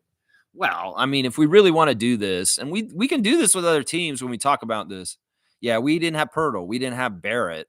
I mean, come on. We can do this if you really want to do this kind of shit. But I always say we show up with who you show up with. And I just gave a whole lot of kudos to OKC. And you could say SGA was on cruise control, but yeah, you're only saying that because he got 50 earlier this week. Listen, it doesn't matter how many points he scored. He played at a high level and he played very well. I thought it was funny. The refs were mean to SGA for a while there. That ref crew was totally on our side and they were awesome. Goldenberg specifically, very much not giving continuation to SGA on plays that honestly, if you ask me, the old NBA was awesome because of and ones and Michael Jordan finishing through and then getting the basket. There's just a certain feeling about that. Now, I get it. The level of talent in the NBA is higher than ever, and those kind of shots can be made easily. And what is the delay after you get fouled to be able to make the continuation to make the shot? It's different, and all the referees look at it in different subjective ways. I didn't totally agree with those calls with no continuation, the first two for SGA. I think that they were wrong, but I'll take it as a Raptors fan. In some ways, that was them trying to help us stay in the game with the Thunder. Well, the third time was the charm, and SGA definitely got continuation on the third one. But yeah, I mean, seriously, you're being pragmatic. No disrespect, but it's not necessary either. It's not like you're telling me anything I don't know. And honestly, I think that SGA had a very high level game yesterday. You can call it cruise control, but that's not really that accurate, honestly, because the man shot really, really well. I mean, well, not really. I mean, I guess most of his damage was done at the free throw line. So he's getting the free throw line. He made 14 of 14 free throws, 25 points, plus 15, 5 of 12 shooting. Yeah, so he's a little off. 4 rebounds, 6 assists, 1 steal, 2 turnovers, a plus 15. Yeah, all right. You're going to say he's on cruise control. But you know what? It's not like he has to be all that every night with the diversity of talent on that team. In fact, they talked a lot about Jalen Williams last night, and rightfully so. The first team, Jalen Williams. And the way he is throwing in his stuff when SGA is not on the court and doing a high level too. So Pragmatic, really? Do you have to do that? We didn't have a center last night. Let's just put it that way. And we only lost by 12 to the Thunder. So come on now, 44.5. Come on now. Well, now this is a victory in some ways for the Raptors. Just trust me on this. Trevor's saying Scotty got blocked for looking back. Yes. Okay. I'm glad you brought this up, Trevor, because this is something I was calling Scott out since he became in the league, honestly. I've hated that he does this little look back. And I said all along, he's going to get caught one time. Well, he did finally last night. He got caught trying to be cheeky and cute. And as Alvin said, you got to go hard to the rim, Scott. You can't do bullshit like that. First of all, it's insulting to your opponent. And second of all, it's showboating. And third of all, it's not fundamentally good because you gave up a 2-point conversion that you should have got the points for because you wanted to be cute and looking back at the opposition. I've never agreed with this move. And well, I've been kind of being okay with it just because Scott's our guy, but he got burned for it last night. And this is exactly why I'm not okay with it. What happened last night with the recovery of the Thunder player, with him looking back at him. Well, that team, you can't do that shit against, Scott. Maybe that's a lesson you learned last night. Will you play against smaller teams that are not as good? Sure, go ahead, Washington Wizards. But when you're playing the Thunder, the number one team in the league, you don't do that kind of bullshit Bush League shit. Seriously, because you'll look like that. And yeah, I that made me mad that happened to him, honestly. And I was like, well, I told you so, is what I said afterwards. I told you so. That this shit would happen at some point. This guy being cute with his look back. Well, he got caught. He got blocked finally on one of them. Kaz saying, good morning, y'all. Started a new route at my job, so I won't be in here as much during the week, but I'll check in on the weekend. Trucker Kaz, sorry to hear that, but I hope that everything in the changes are great and things are going good in your life. And well, we'll take you when we can get you. If you're going to be around on the weekend, we're fantastic. We know we'll see you in the Facebook chat too from time to time. But I totally understand, Cass. Totally understand. Yeah, see you then. Yeah, there you go. Cass is saying, I'm very excited that we got Ingram. Yeah, me too. I feel like the talent level of our team has really gone up a lot. And we'll see it eventually when he gets healthy and everybody else is together. I think that it's going to be very interesting. I think he's already really kind of bonded with Scotty and Emmanuel. Emmanuel, in some ways, has similar background to Brandon, coming from the Mid-Atlantic, and they maybe probably have a lot in common. You know, game recognizes game. And Brandon Ingram can see the really cool things about our team. In fact, that was one of the things he said was attractive about coming to the Raptors is working with such a young core and young players and seeing them grow and develop and rise up. I mean, Brandon's smart. He can tell that, you know, certain places are kind of going somewhere and certain places probably aren't. New Orleans was not going anywhere. In some ways, they have a lot of dysfunction and issues. A lot of it has to do with Zion. But here in Toronto, things are very healthy. Things are developing in a nice incubator of growth with Darko's system and his way of doing things. And Masai and Bobby are very trusted, nice front office. I think Brandon Ingram's very, very happy to be here. And, he's taken to it very as a new, fresh start and that he's really excited to try and see what's happening. There could be a real enthusiasm that he hasn't had in a few years because he's been in New Orleans for a while and they've been kind of spinning their wheels with a lot of ups and downs. They've been up one year and then very shitty like this year. You know, it's been a real up and down time for him and not really consistent. Well, this environment here in Toronto could be very, very good for him in a lot of different ways. A lot of different ways. Yeah. Yeah. I'm very excited about it too. G saying true 44.5, but Raptors didn't have Yak and RTC. He's saying all this stuff I just said. And Ingram. Yeah, we should say we didn't have Brandon Ingram. We didn't have three of our starters. Let's just put it that way. Three of our high level starters, guys that honestly are like, you know, one's an all-star, one should be an all-star soon. And the other one, I don't know if he'll ever become an all-star, but he's one of the top centers in the league. So yeah. And they're three rookies in 10-day contracts played over 14 to 20 minutes. So this wasn't even close to the regular Raptors team. Yeah. G's got good points here. I mean, we could be pragmatic. You know, we could be pragmatic. I'm proud of how the Raptors played the Thunder. The Thunder are a very good team. I'll give their team their kudos, but I'm also proud of our team and how we handled things last night. Tristan Trey saying Brandon Ingram was wearing a hot dog suit. He's a fun kid. I mean, seriously, he said he wants to be goofy with Scott, and he's noticed Scotty is goofy. He's like, I seen from the outside, Scotty's goofy. I won't be goofy with Scotty. So I can only imagine he's going to be goofy with Scotty. All right, let's go and do the stars of the game. I've kind of put that off long enough. My number one star of the game for the game last night for the Raptors is Grady Dick, guys. I'm going to give Grady Dick the number one star of the game last night. He started the game and then he didn't play for a while. And I was like worried, what are you doing? Why aren't you playing Grady more? But then he played way more in the second half. And he was just nice and efficient. 5 of 9 from the field for Grady, 17 points, 2 of 3 from 3, 5 of 6 to the free throw line, 3 offensive rebounds, 7 rebounds altogether. So I really that's part of why I gave it to him, is because he was helping on the rebounds. It was really, really tough. He hadn't been rebounding well lately, but he had a really good rebounding game last night. Considering the settings, that's good. 1 assist, 1 block, 1 turnover, a -6, 17 points in 28 minutes. Yeah, I just love Grady being a sure shot and hitting some threes. One of them was very deep, and just doing what Grady does. Grady's a lot of fun out there, and he's a great athlete. So Grady Dick, you're my number one star for the game last night against Oklahoma City. There were some Grady fans in the crowd chanting his name and yelling his name all the time during the game when he was at the free throw line. There's a lot of love for Grady Dick in Oklahoma. That's not that far from Kansas. That's why right there. The second star of the game is Jamison Battle. That's right. Battle Dick formation was in effect last night. And our 2 sharpshooters are my 2 stars of the game. Jamison came out for 15 minutes, and he was very, very dead eye. 4 of 5 from the field, 3 of 4 from 3, 2 rebounds, 1 assist, 1 steal, +2 with 11 points in 15 minutes. Yeah, I love seeing Jamison's confidence. In some ways, he's got to feel real good.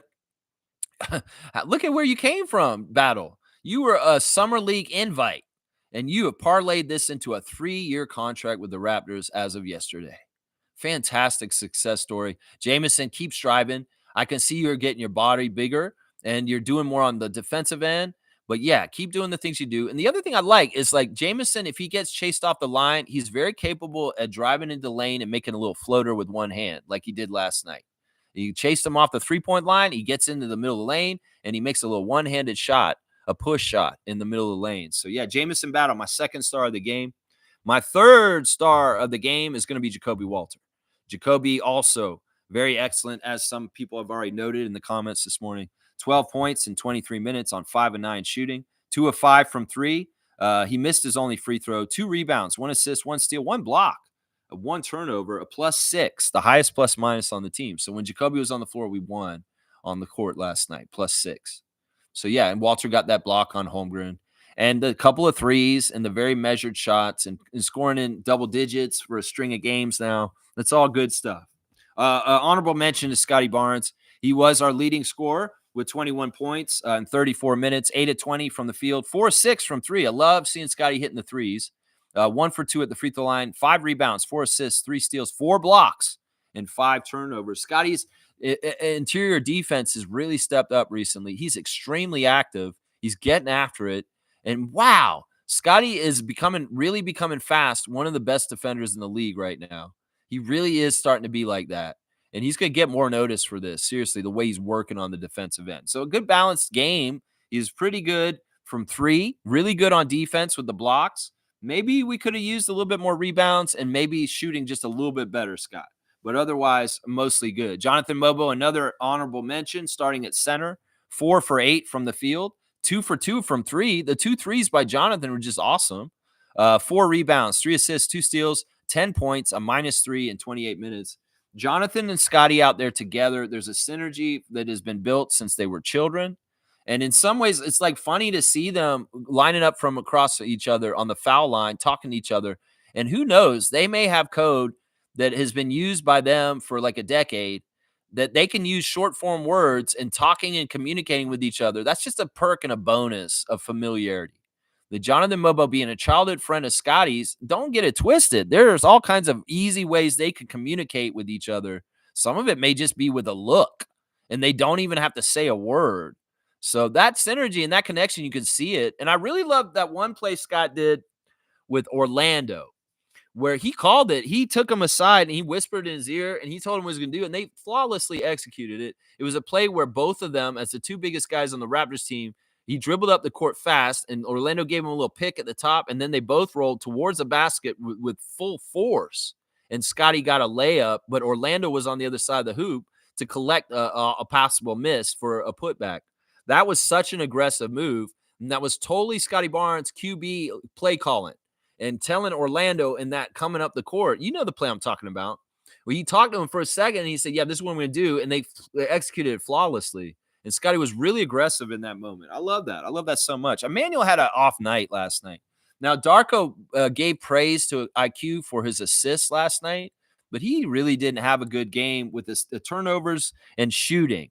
It just wasn't a good production game for Emmanuel. Now, it was his first night going past the minutes restriction. So he was playing 28 minutes, 2 for 5 from the field, 1 of 3 from 3. He did hit that 1-3, 1 of 2 at the free throw line, 4 rebounds, 10 assists, 5 turnovers with 6 points for Emmanuel quickly. Just not one of his better games. He was just a little bit off last night. Too many turnovers and just not the offensive punch that we're used to from him. Abaji was off too. In the starting lineup, 2 for 10 from the field, 1 of 7 from 3. He had some really good wide open looks that just didn't convert. And that's not normal for Abaji. So he was a little off. 3 or 4 at the free throw line, 8 rebounds for Abaji. That was fantastic.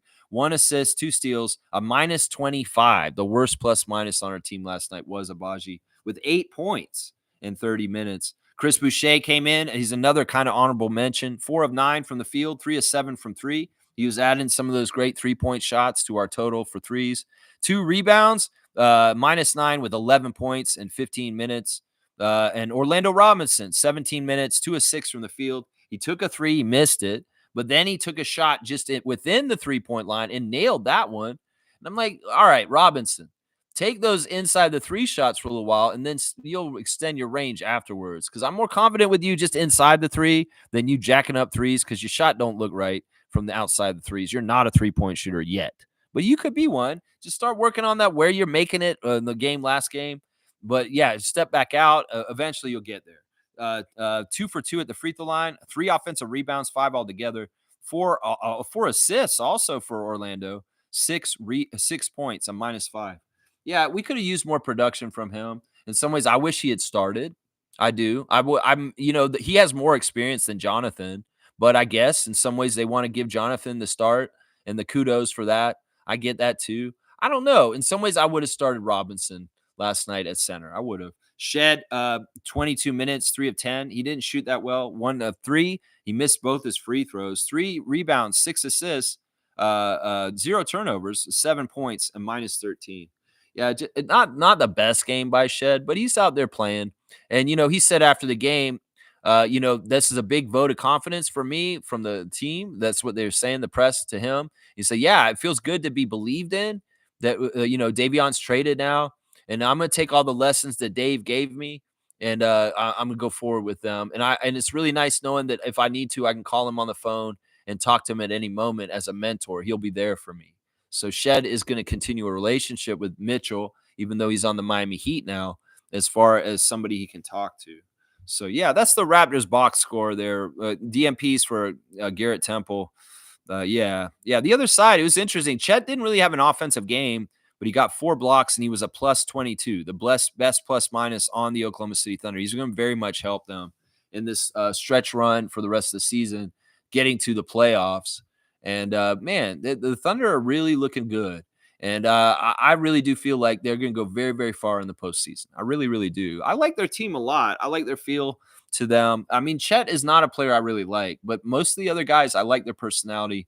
And I like who they are in this league, especially our guy SGA and Lugetz. Those 2 guys in particular. I'm kind of a fan of Caruso also.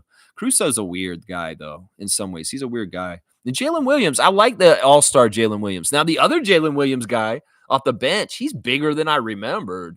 Like, when he's out on the court, I'm like, that dude is a big dude. Like, he's tall and thick. Big Jalen with an eye Williams. Man, I was like, I don't remember him being so big. Did that guy get on potato head, like steroids or something like that? I don't know how you potato head himself. Made him so big. He's just bulky dude, man. It's crazy. Yeah. Yeah. Let's see. Kaz is saying I was checking out Ingram and his handle is a lot more elite than I thought it was. He's really good. He's really, really good. He's really good. And if he's bought in, he believes in the culture, he's going to fit in with Darko's system and the way he looks at things. He's not going to be a problem. He's not going to try and take more. He's unselfish. He's a team guy.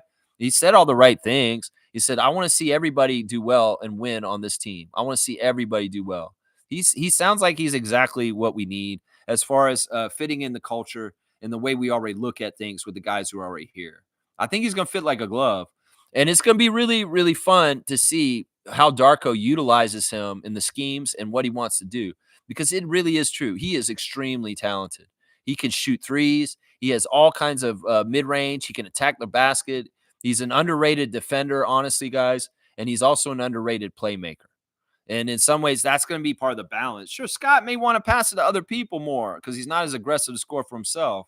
Brandon may want to score more for himself, but there's going to be the other side too, where Brandon's hooking up RJ, Emmanuel, and Scotty too, because he does have those chops as a playmaker. In fact, that's what Garrett said in his interview yesterday. You know, in New Orleans, often Brandon was our best playmaker on our team. And he was the one, we didn't really have a traditional point guard, and Brandon Ingram was doing it for us. So he sounds like he's going to fit in real well with a pass first, everybody's involved, passing around kind of system like ours. He's not going to be a black hole that just swallows up the ball and stuff like that. He's very cognizant of that kind of action. He could do that. He's very good at scoring and just being a black hole and getting all the shots, but he's not going to do that here because he's smart enough to know that winning is a team game and that he wants to be part of the team. And he's going to do that. He's going to get his he's going to get his stats. Trust me. He's going to get them because his talent's like that. He's going to get them. That's right. Nako saying, I think Brandon is going to have the highest points per game for us. That could be likely. He will challenge RJ for this. It could be likely. We'll have to see. It may not be though. Who knows? I'm going to not expect anything and just be pleasantly surprised with the outcome. And we'll see how it goes. Yeah. Let's see. Tristan saying, wonder how many Americans come here and take advantage of the legal herb. Well, that is something that's probably been partly attractive to Brandon Ingram, other than the nightlife in the city, which he's on record for saying Toronto is one of the best NBA cities in the league. Is the restaurants, the nightclubs, the nightlife. Drake could be a perk to Brandon. I don't know if he cares about Drake. He did post something about this is God's plan that he's in Toronto now. So that's kind of a nod that, Drake may be involved in his life a little bit. Drake seems like he probably want to hang out with Brandon Ingram. Yo, Brandon, come on over to my house at Bridle Path. I'm going to show you some things. Brandon, come on down here. I want to play one-on-one with you. This is what I do with all the Raptors when they show up here. I'm going to play one-on-one with the Aubrey down at Bridle Path. Come on now. I don't know. The perks, well, the legal weed. Yeah. Yeah. New Orleans is one of the most criminalized states, Louisiana, in the states. They have horrible, horrible laws down there, oppressive laws because they're trying to hold people down. And well, Canada is very opposite in some ways, very liberal laws. So that may be a perk on the down low for Brandon. Oh, yeah. Yeah, the weed laws for sure. Yeah. Cassin, I agree, Lex. After the All-Star break, seems like a good time to assess everything. Yeah, I don't want to rush it. These games are really difficult and they're coming fast. This week has had a lot of games in it on the down low. We had that back to back in the middle of the week and just one day in between every game. So we're playing a lot of games concentrated in a week against really high level teams. The Knicks, the Grizzlies, the Thunder. We're going to play Fred and the Rockets tomorrow in Houston. And then, Philly is a shitty team record wise, but Joel is back and they're very dangerous and difficult to play. And then we play the number one team in the East, the Cleveland Cavaliers, to go out to the All-Star break. Yeah, this is a hugely, incredibly tough stretch. And on the other side of the All-Star break in February, we still got Boston and Phoenix coming up and a couple other really crazy games coming up. G saying these past 3 games show me how valuable RJ is. Yeah. Yeah. I mean, we haven't had very much stagnant minutes where Matt Devlin's saying the Raptors have not scored in the last 3.5 minutes. That shit hasn't been happening a whole lot this year. That shit happened a lot last year in the second half of the season. And it happened a lot in the last 2 years of Nick Nurse. But this year, amazingly, our offense hasn't stagnated very often, but it has recently. And this is a sure sign that RJ Barrett stirs that drink and keeps our offense going. Whether it's just his bully drives with his left hand or just taking a very quick three. He's done a lot of stuff to help us keep scoring. And well, him not being in the lineup, this concussion has really hurt us on the down low in some ways. I hate that this happened. I was hoping he could get around it. But when he hit his head like that, I was like, oh man, he's going to be in concussion. I kind of knew it. But then when he finished the game, I was like, okay, maybe he got away from it. But no, the concussion protocol still come around for RJ. And it may be interesting. They may not try and rush RJ back before the All-Star break. If he plays in either one of the games, Philadelphia or Cleveland next week, that'd be great because he could really help us in the Dunkiversary game against the Cavs on the second night of a back-to-back. But he may not. It could very well be that Barrett's held out until after the All-Star break to give him a nice long rest also. So we'll have to see. We'll have to see. Derp's saying 10-ish more wins seems about right. That's what I want. We're at 16. We get to 26. That's great. We're going to play Washington 3 more times. So there's like 3 of the 10 right there and get 7 more wins otherwise. Would you all be okay with this, Tank Nation? I know y'all be mad. No, that's too many wins, Lex. We want to win less than 20. We can only win 3 more games. I'm like, that's not realistic, you idiots. We got Brandon Ingram now. We're going to be winning more. We're going to be healthy, hopefully. And we'll see some good stuff in the second half of the season, unless Jakob Poeltl mysteriously is not playing half the time because of, let's see. Tristan Trey saying, holy consecutive streams. That's right, 1245, baby. 1,245 streams as of today. So I'll be 1250 in 5 days. 1250, yeah. Cass saying, wow, that's a crazy streak. Holy congrats. Yeah, it's over 3 years. It'll be 4 years in September. My anniversary is in September before the season starts. I've been doing this stream since Scotty Barnes started playing the NBA. That's basically the way you can gauge it by. I started the stream in the summer. Scotty got drafted, and we haven't stopped since. It was in September of that's 2021. So it'll be 4 years in September that I've been doing the channel. 4 years, and every single day I've showed up. Every single day. Yeah. Nako's saying, Brandon's saying he wants to play with Yak. I think it shows him coming in with good knowledge and commitment to the system. That's a knowledgeable player. That's a smart player. And you know what? That's the thing. Like, if I was worried about him being a black hole, that shows he's probably not going to be, because he understands basketball theory. In some ways, I think part of the reason why he was impressed with Darko when he first met him is because Darko probably laid out a whole bunch of stuff he wants to do with him basketball-wise. He probably got in the nuts and bolts. He probably talked about, I really like your talent to be able to do this, Brandon. And I have a great idea to utilize this talent of yours in this way in our system. And Brandon's like, what? Really, Darko? What? This is an idea? It's like, that's how you can make a good first impression to a basketball junkie, is talk basketball to him and talk about X and O's and talk about play sets. And, well, we're going to do this with you. And he's like, oh, Brandon's probably salivating, thinking about, what is Coach Rajakovic telling me right now? I've never really thought about doing it this way. And with the center as the hub with this, I could do it this way. Him and Scott would kick back and just like start talking about basketball like they're nerds. Basketball nerds. Let's talk about basketball, Brandon. Yeah, I love talking basketball with you, Scotty. And we just sit down and just talk about basketball for like an hour. Philosophy. Just philosophizing. We do this, we do that. A lot of these guys are like this. Emmanuel's like this too. RJ's like this. Jakob, a student of the game that really does think about things on a very high level with X's and O's and stuff like that. That's the other thing I love about this team is Darko has requirements for them. And some of it is full court press and expending energy that's absolutely insane. But he holds that standard for them that y'all have to play all out like this. And that's become a calling card for our team. That's what everybody notices. The Raptors play so hard. That's because Darko makes it a requirement for you to be in the rotation. And in some ways, the fact that our guys are so disciplined and smart and trying to execute what Darko wants. There's years that Nick coached us. I didn't feel like he was actually coaching us. He just had them out there playing. But you can tell Darko is telling them what to do, and they're executing his wishes. There were times when Nick Nurse was coaching us. Like, I don't know if Nick is actually coaching them. I think Kyle's out there coaching them, or him and Fred are just going through the motions and setting things up. Darko is very actively coaching and calling plays and calling timeouts and making plays for inbounds and after timeout plays. He's very active. And he very much is play calling in the middle of the game. And I'll probably give Scotty some allowances and Emmanuel to play call during the game also. So crazy. But that's how it goes. Millions of people living as foes. That's right. No, we don't want that. Trista's saying, no way any other NBA YouTuber got that. I don't know. I don't know who's out there. I don't know who's doing this. I know there are crazy YouTubers that have streaks that have been doing them for since YouTube started. There's some crazy ass people out there that have 20-year streaks, but they're not on Raptors or basketball. Probably they're probably on some sort of other thing that they do. Maybe it's just they come in and say hello and do a weird little dance every day, and that's it. But they did it for 20 years straight. I don't know. I don't know.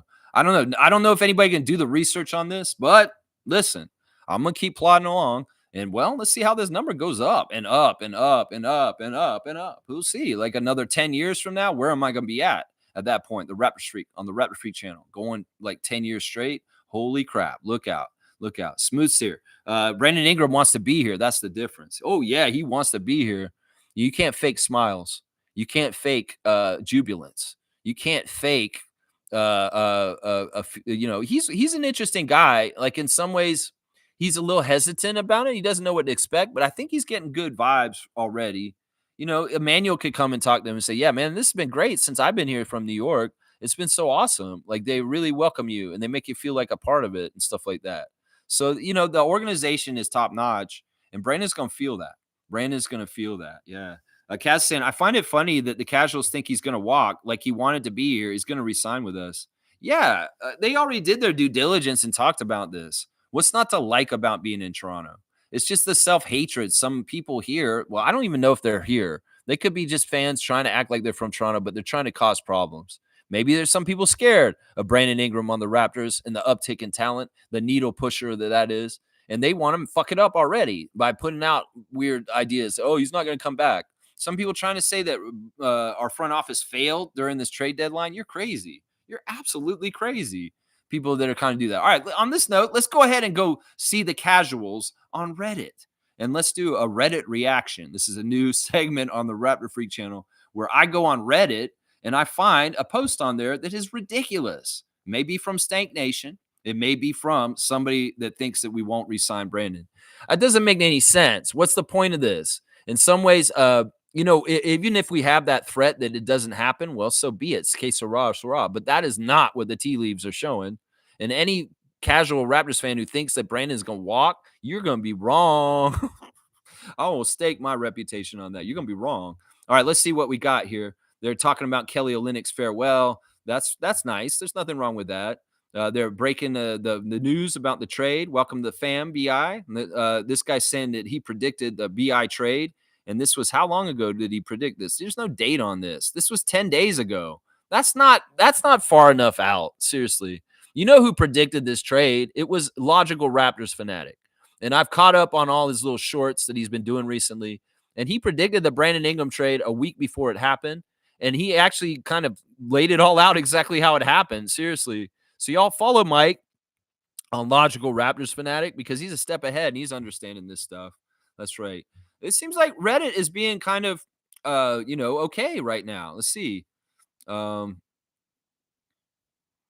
Okay, this is funny. Masai was just looking for someone whose name starts with an I because we have Barbecue Pig, is what he's saying. Barnes, Barrett, Quickly, Pirtle, Ingram, and Grady. So his acronym is Barbecue Pig. This is my Reddit reaction for today. So he's saying we're now Barbecue Pig because we have BBQ, PIG. I don't know. That kind of fits. I don't know. Barbecue Pig. I mean, whatever. There's your Raptors Reddit reaction of the day for today.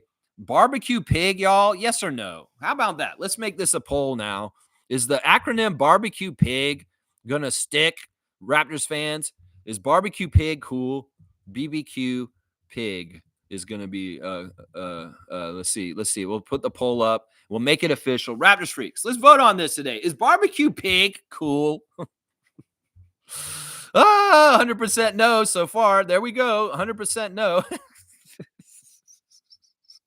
Barbecue Pig. All right, let me see. It jumped ahead. And I see Shaq Lindsay's here. I love to see Shaq Lindsay in the chat. All right, let me see. Where am I in the chat? I don't want to miss my spot. And y'all give me a cutoff. I don't mind doing 2 hours. I don't mind 2 hours. No.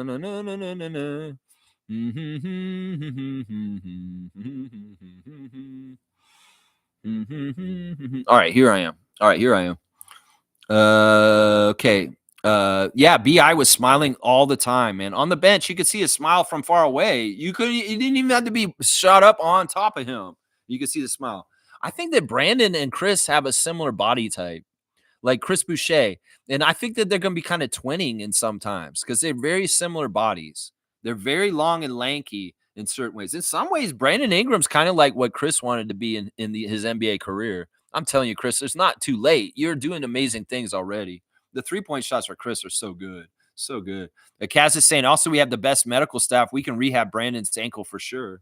In some ways, I've actually speculated and wondered how hurt is Brandon Ingram right now, really? You know how these things go when things are kind of with the team you're on, and the Pelicans are just waiting for the other shoe to drop. Well, maybe the other shoe wasn't in a shoe. The other foot wasn't in a shoe because you know what? I'm just going to sit and my ankle hurts. New Orleans, it hurts. I mean, in some ways, with reassessing his ankle, let's look and see how it is. I mean, the man hadn't played since the beginning of December, and that's 2 months. And I'm just going to say this, an ankle injury shouldn't take this long to heal. So I'm wondering, would he magically be okay before the All-Star break all of a sudden? It's possible. It's not likely. But I'm wondering just how much this ankle injury was just part of, well, my time in New Orleans is almost up. I don't really care about playing for them right now and a shitty, very bad record team. So my ankle's hurt. I'm wondering how much that is. That. Seriously, you know what I'm talking about right there. Yeah, you know what I'm talking about. G saying the skipping steps narrative is funny. Thinking outside the box is unacceptable to some people. Why does a rebuild need to take 6 to 8 years? The word rebuild in itself is a bad connotation because usually rebuild state means you're losing a lot and that you have a very young team and you may be spinning your wheels. Teams that have been in rebuilds for years and years, that's what you worry about. And that's why people want to keep putting the name rebuild on the Raptors. Well, it's fair right now, but it may not be soon. And that's what I'm saying. Teams like Detroit took a long time to rebuild to the point they're getting to right now. And, some teams didn't take as long and they were able to bounce back and get better again. Like in some ways, the Golden State Warriors did a weird little rebuild on the down low without getting rid of Steph Curry and Draymond Green. The rebuild is such a superfluous term. And in some ways, I would say this.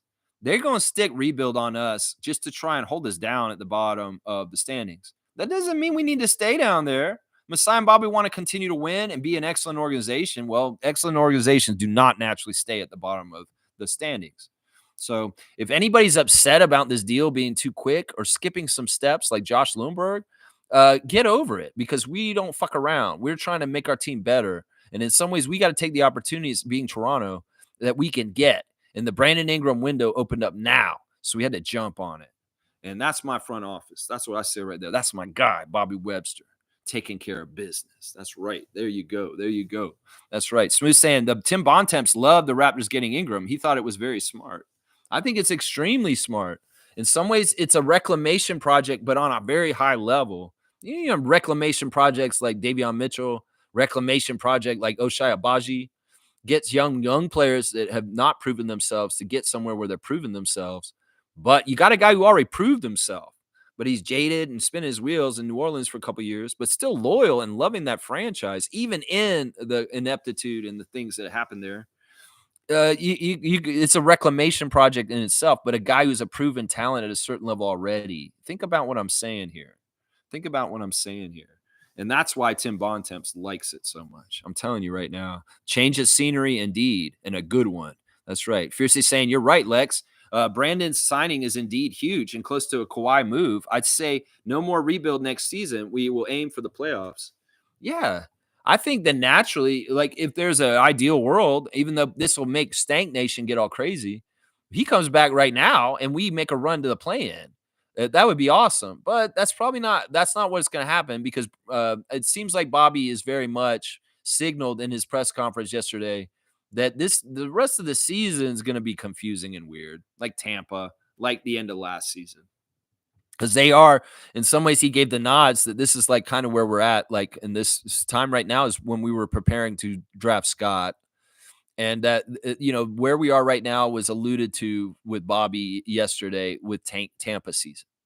And so I'm fully expecting the Raptors to DMP key players in rotation for the rest of the year to short stack our team, not to the full talent level that it could be when we're all healthy. And, we'll see. In some ways, a lot of it has to do with Pirtle. When Pirtle's sitting, it's going to cause when we're going to be, winning or not. Yeah, he's on his pay is going to be a high level too. We got to think about how much Mike has talked about this a lot on Logical Raptors Fanatic. What is the price for Brandon per year? And they're saying it'd be very fair if he got 40 a million a year. If he get 40 to 43 is the number I think that Mike has been espousing on his channel as far as his deal. And that's the highest paid Raptor at that point. Seriously, that's the highest paid Raptor, other than Scott when his big money starts kicking in on his extension that he got last summer. That he's at 50 million with that eventually. But yeah, we're having to see. We're having to see how it goes, man. Let's see. Fiercely saying development will lead to winning, winning, and winning. Yeah, the development's in effect right now. And honestly, we can win in development. We have proven that this year. That's right. Smooth saying Trevor Lane was raving about it too. Who's Trevor Lane? Trevor Lane is in the comments and in my heart. You mean Trevor J? Trevor J? Let's see. Tim was saying that this move signifies the rebuild is over. He made it seem like an extension deal is a done deal. Well, Tim Bontemps would know. Tim Bontemps would know, and so would Bobby, and so would Brandon Ingram. And I guess Canadian clutch agent knows too. Nah, we don't do this. We do our due diligence. And honestly, why wouldn't Brandon want to stay here? You know, the NBA is such a weird, murky place. And if you're in a good, healthy environment where there's good things in place and you don't have to worry about some of the bullshit you had to worry about in your first two stops, whether it was LA or New Orleans and the recent stuff, no, why mess with it? Ain't broke. And honestly, Brandon's smart enough to understand the coach and his philosophies and the system we're setting up, the youth and the talent of Scotty Barnes and our other young Raptors and the ability to grow. And he can see the future. So it's not like he's up here wasting his time. You know, Kawhi came up here, fucked around, got a championship. Don't be surprised if Brandon Ingram don't come up here and fuck around and get a championship too. Seriously. Seriously. He can see what this team can become. And he's smart enough. He has that basketball IQ. And why wouldn't he sign an extension with us? All the Raptor haters out there will hate what I'm saying right now. The down low people that hate the Raptors, they're not good enough. He will never sign an extension with you guys. You're a shitty team. And Scotty's going to leave eventually too. No, motherfucker, you're wrong. Because Scotty's getting what he wants. And that's a competitive team built around him on the Toronto Raptors. That's what he wanted.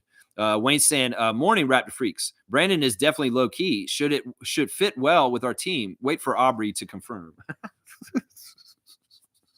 I would say this: stay the fuck away from Drake. Seriously, you don't need to go near him. I know you'll probably meet him. He'll probably give you an invite. You'll probably go hang out with him a little bit, but just stay the fuck away from him. And Drake, don't be talking to Brandon in any kind of stupid ass ways. Seriously, we ain't trusting you since you threw DeMar DeRozan under the bus live on TV. So yeah, if you don't have to hang out with Drake, don't hang out with Drake. All right, Brandon. You may be into it though. You may be like, yeah, I want to hang out with Drake. What are you talking about? That's one of the reasons why I came to Toronto, because Drake's here. I mean, I get that. I get that.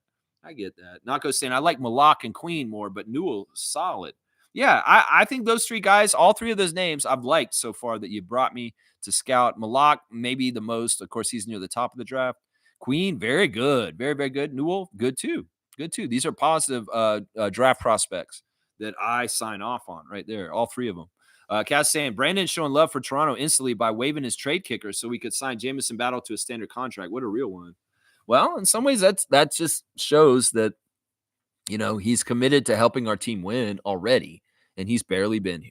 That's fantastic. Let's go look at the Instagram stories that you brought up. Scotty's got a nice picture of the OKC arena coming in for the game last night. Oshai, and he looks like he's wearing pajamas. I don't know what he's been wearing, these style clothes, like a one print pants and tops. They're very stylish, but they look like they're so comfy. It looks like he just got out of bed and went down the arena. Oshai, are you wearing pajamas now? Like, I don't know. Either way, it's cool. I don't have no problem with it. It's cool. Siakam with his teammates in a collage on his Instagram. Kelly with his nice letter to the Raptors fans. This is what he said. I'll read it real quick. Many kids dream about being in the NBA, but when you're born in Canada, your dream is to be a Raptor. As a kid from Scarborough who grew up in the Loops, I was lucky enough to live out that dream. Thank you to the Raptors for bringing me back home and giving me that opportunity.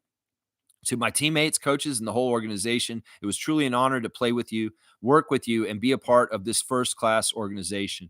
To the amazing fans across the country who have had my back throughout my entire career, that's not me, unfortunately. because I didn't have his back until he showed up in Toronto.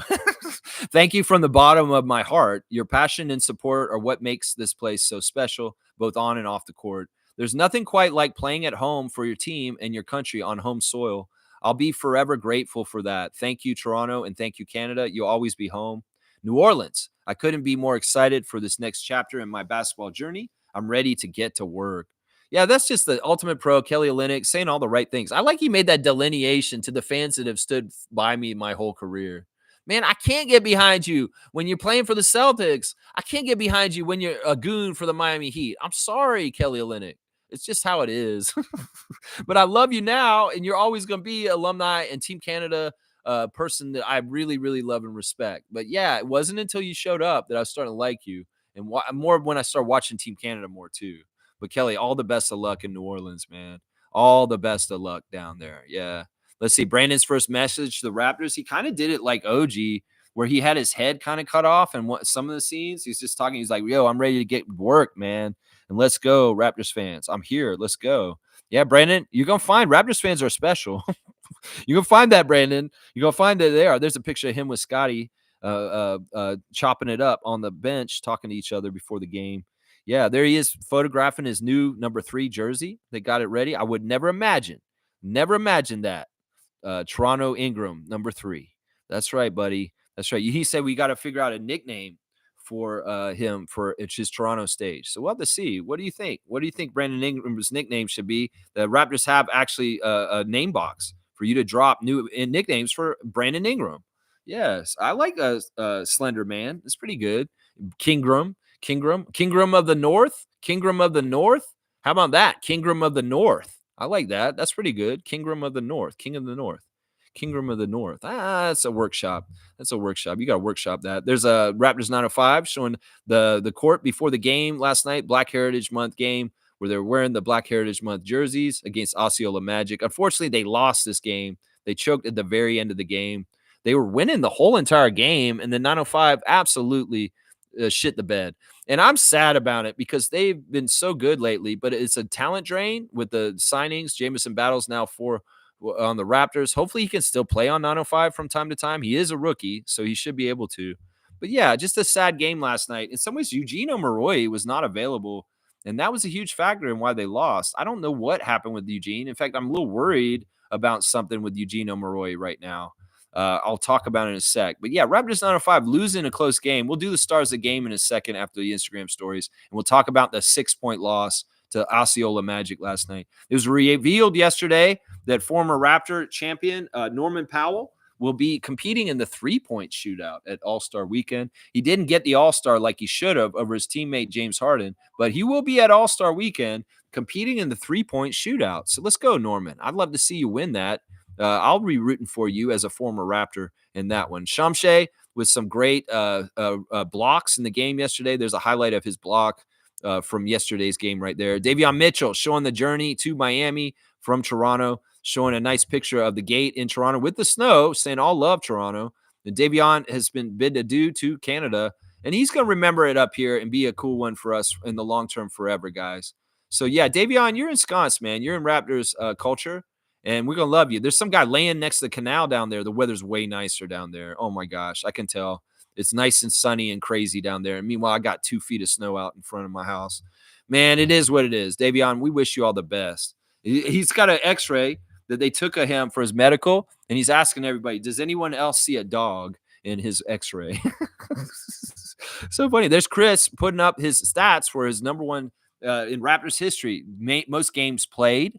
Most minutes played off the bench, most points, most rebounds, most three-pointers made, and most blocks by a player off the bench. Raptors history, Chris Boucher. I'm telling you, man, you could get that jersey up there. He's also celebrating Quincy Guerriero's stat line from yesterday's game for the 905, his fellow Montrealan. Of course, we saw Chris chopping it up with Lugettes after the game in his Montreal Expos jersey. The Montreal guys are buddies. A lot of friendships in the game last night, talking to each other. Of course, Mark Dagnall knows Darko from working with Oklahoma City from before, even though he didn't really coach with them because Dagnall was down with the G League team at the time.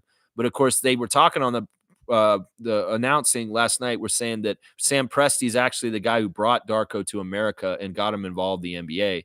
So there's a lot of ties between not just Memphis and Darko, but Oklahoma City and Darko playing against them. So yeah, Chris has got him signing a ball for some fans. SGA signed a lot of stuff for fans before the game last night. Wubbs is with Cason Wallace on his Instagram.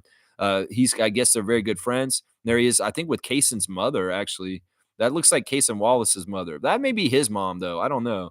This looks like somebody's mom and auntie. Kobe Walter taking pictures with them. Brokeback Stunner, meaning Eugene Omoruyi, watching the 905 from home. I don't understand that. Why were you not at the game last night? He's celebrating Battle getting converted from the two-way to a regular contract. But then Eugene's last one is it's really crazy. It's Denzel Washington. Make one thing clear. I don't care how important to me you are. The moment you make it clear that I'm not important to you, you become a stranger to me. I hope he's not talking to the Raptors organization. Seriously, Eugene, we need you. We need you to get a G League championship. And you know what? You may get called back up again. Let's not be stupid here.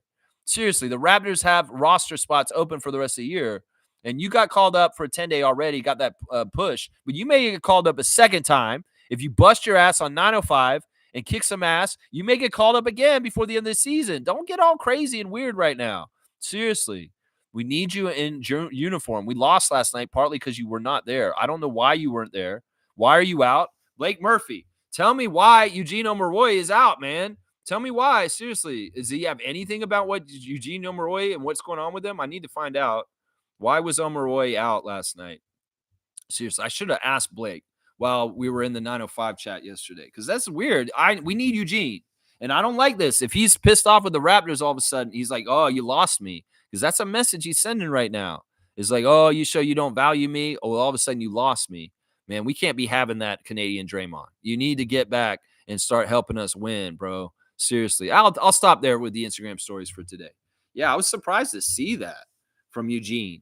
That he's like, oh, once you show that you don't care about me or you become a stranger to me or something like that. Oh, crap.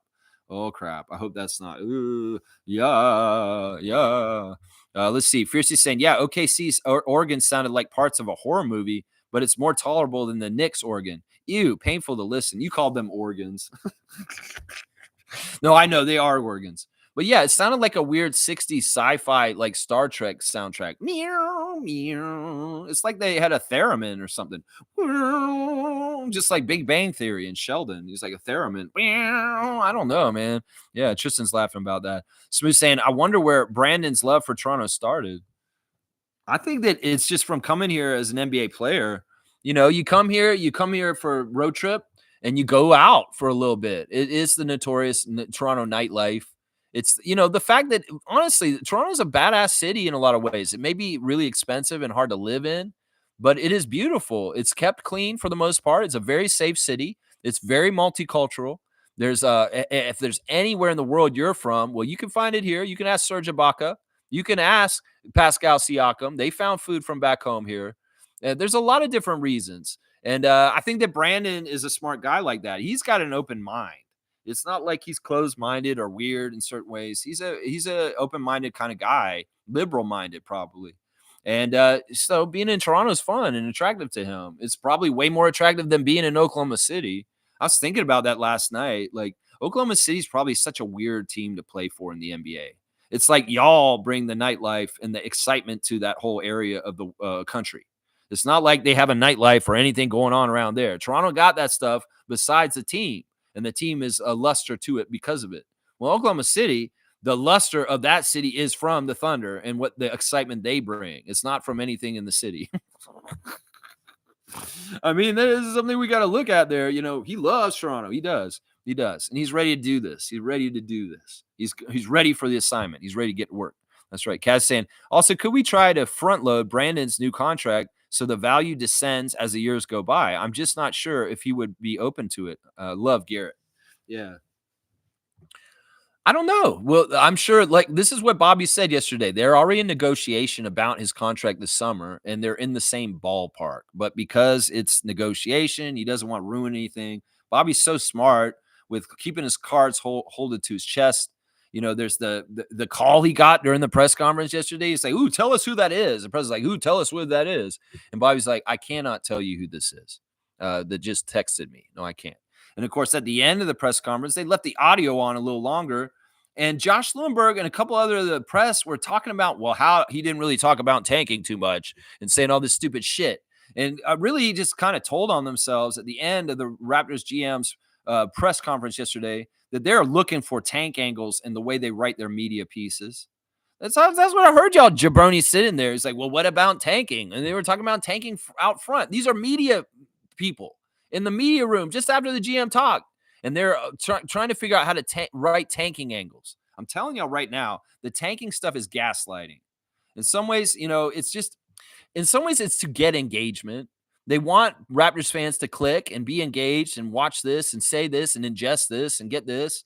And in some ways, tank talk and tank culture and tank kind of things and trade culture and talking about trades is what engages people to talk more about the NBA.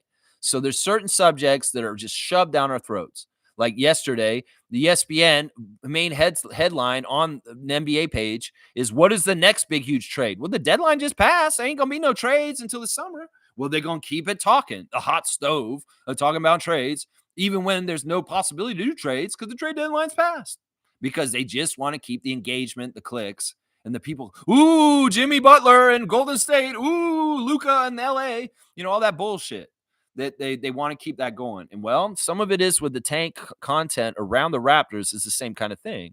And they told on themselves. Y'all didn't know y'all had a hot mic at the end of the Bobby Webster conference yesterday, Josh Lewinberg. We heard you talking about, in your real voice, when you thought you were off, about tanking and how to write stories about tanking, that kind of bullshit. It's annoying, man. And y'all give away yourselves on that. Yeah, you give away yourself. That's right.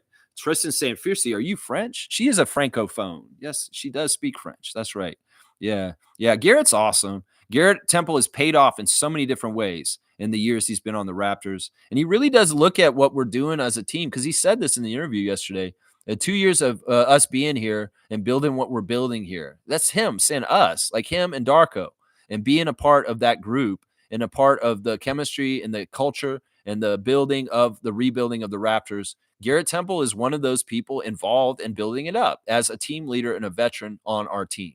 And I love that. I love that. He's doing what he can to help our team. And well, he gave the scout on Brandon and gave the 2 thumbs up to Bobby and Masai to go ahead and pull that trigger on that trade. That's right. Kaz is saying, I'm pretty sure she is. Yes, she is. Laughing my ass off. Yes, she is. Yeah, she lives over near Montreal kind of thing. So, and her family, yeah, she speaks French. Yeah. Fiercey saying, we've been known Temple's presence on the team was valuable, i.e. personality, experience, union rep, discernment, fashion, and professionalism. He is a big part of teaching these guys how to be so pro and why they're getting such good habits. Seriously. Darko's a good, top of the authoritative thing with the coach. And, you want coach to be happy with you. You better do what coach says. But Garrett is a good example from within the locker room when the coaches aren't around on how to carry yourself professionally as an NBA player. And he has just absolutely been that. Absolutely been that. Fiercely saying, yes, Tristan, I am. Hence why sometimes I write different, laugh out loud. But my RF fam and Lex have been helping a lot in respect to terms and expressions I had no clue about. Yeah, sometimes we have a little segment on here where Fiercey asked me to clarify what a meaning is of an English word. And I'm more than happy to help her out with that. So yeah. Kaz, weeing, or we, oh yes, sing, yeah, weeing, what? Fiercely saying, let's have Lex try to say it. He's Lex trying to learn French as well. Well, I will say, in high school in Florida, I took French as my second language, and even at Florida State, I took French classes at the university level. That was my elective second language from my English degree. So I do have a background in French. And I thought that would be the language for me to learn, being a Canadian and it being bilingual up here. So when I was in the States, I had the option of taking Spanish or French. I said, well, I'm going to take French because I'm Canadian. And that's what I took it. So I do have a bit of a background in French, a bit of a background already. So I'm not exactly a beginner, not exactly a beginner. I'm not going to try and speak it fluently for you guys just off the top of my head. But I do understand some. Wayne. Is that his name? Wayne? Are we saying Wayne's name here? Wayne? A Wayne Strainer? Gotta say, haha, new word of the day for Lex. A Wayne. A Wayne. A Wayne. Let's see. Blackhawks saying, you take the best player in the lottery no matter how loaded your starters are. Yeah. Yeah. And even if they're positional conflicts, because there's a trade you can make and you can get the right pieces for that value of that talent. Yeah. I think that at a certain point, maybe out of the lottery, like after 13, you can start drafting for positional need. But at the very, very top, you absolutely have to get that best player that's available. Now, if one of those players falls to 19, like last year, well, you go ahead and get him at 19, Jacoby Walter. That's right. That's what you do. That's right. Chris comes saying Notorious BI3. That's pretty good. Notorious BI3. That is pretty good, Criscom. I like that. Notorious BI3. All right, I'm going to give you a dump. That's a pretty good nickname for Brandon. Notorious BI3. Yeah. Criscom, this is your first dunk of 2025. You're a 3 on the point total for the new year. Boom goes the dynamite. Cass saying they mentioned Maple Reaper, but I feel like it's kind of a ripoff of Kevin Durant's nickname. Well, this is what we've been doing, though. We got Maple Mamba, Maple Jordan, Maple Reaper. In some ways, it doesn't fit because Brandon is not Canadian. Andrew Wiggins can be Maple Jordan because he's from Vaughan. RJ Barrett can be Maple Mamba because he's from Mississauga. But Brandon Ingram's from North Carolina, so any Maple nickname's probably not going to work here, is what I'm going to say right here. It's probably not going to work here. Yeah. Blackhawks saying Toronto will look attractive to free agents with Scotty and Brandon on the team. I think that Toronto on the down low has been attractive to free agents since the championship, like majorly. I think we were already starting to get that. But in some ways, we're getting it a little bit better. Now, it's not going to be like huge free agents. And this is the way we do things. We don't get these big players through free agency. It's not like we're going to make the biggest free agency signing in the history of the NBA. No. But we can acquire players like Kawhi and Brandon through trades. And that's the move to get them. That's the move to get them. Free agents will be important for role players for the championship build, but not necessarily for the big, huge pieces and signing people. The role players, bit players that we can put around our core will be getting through free agency. But I don't think that we'll be getting big pieces otherwise only through the draft or trade. Yeah. Let's see. Kaz is saying once we sign Ingram, we're going to have to move RJ or IQ. I don't know if that's true. We don't have the money to pay all 4. RJ's going to want more than $30 million a year. I don't know if this is true exactly. You know, Mike did the numbers on this on his channel. That's why I'm telling you guys to go look at Logical Raptors Fanatics stuff, because he figured it out how we can make those guys all fit. And some of it was getting Kelly out of here and Bruce, and they're out. That money got freed up. And Mike actually balanced the salary cap. And Blake Murphy has a lot of stuff on this too right now. Blake Murphy did his salary cap primer recently this week, and that's very useful information right there. Highly, highly recommended. But Mike has content on his channel right now explaining it all, how we could do this and make it work. So that's not totally true, Cass, just so you know. There is a possible way where we can figure this out. Well, we'll see how it all goes. We'll see. I think that Bobby's confident about this, that he can make it work. Once again, yesterday he said, because this was a similar thing. What you're saying is something that what a press person said yesterday. How the hell are you going to pay all these guys?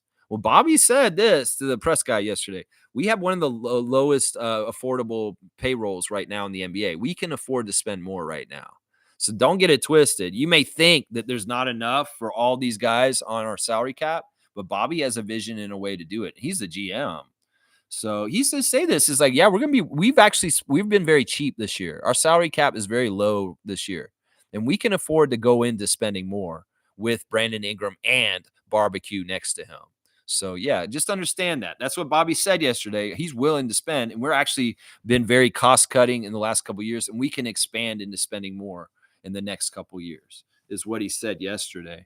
Blackhawks saying the way Darko's morphing RJ slowly, RJ will be a premium player that other players will want to play with and teams will want to trade for. Once again, I highly value RJ in all this, and I do not want him lost in the shuffle out of Toronto. I want him to stay here. He is probably, him and Scott are two guys that I absolutely want on this team. In fact, I would trade Brandon or Emmanuel before I would trade RJ or Scott. I'm going to say that right now. Seriously.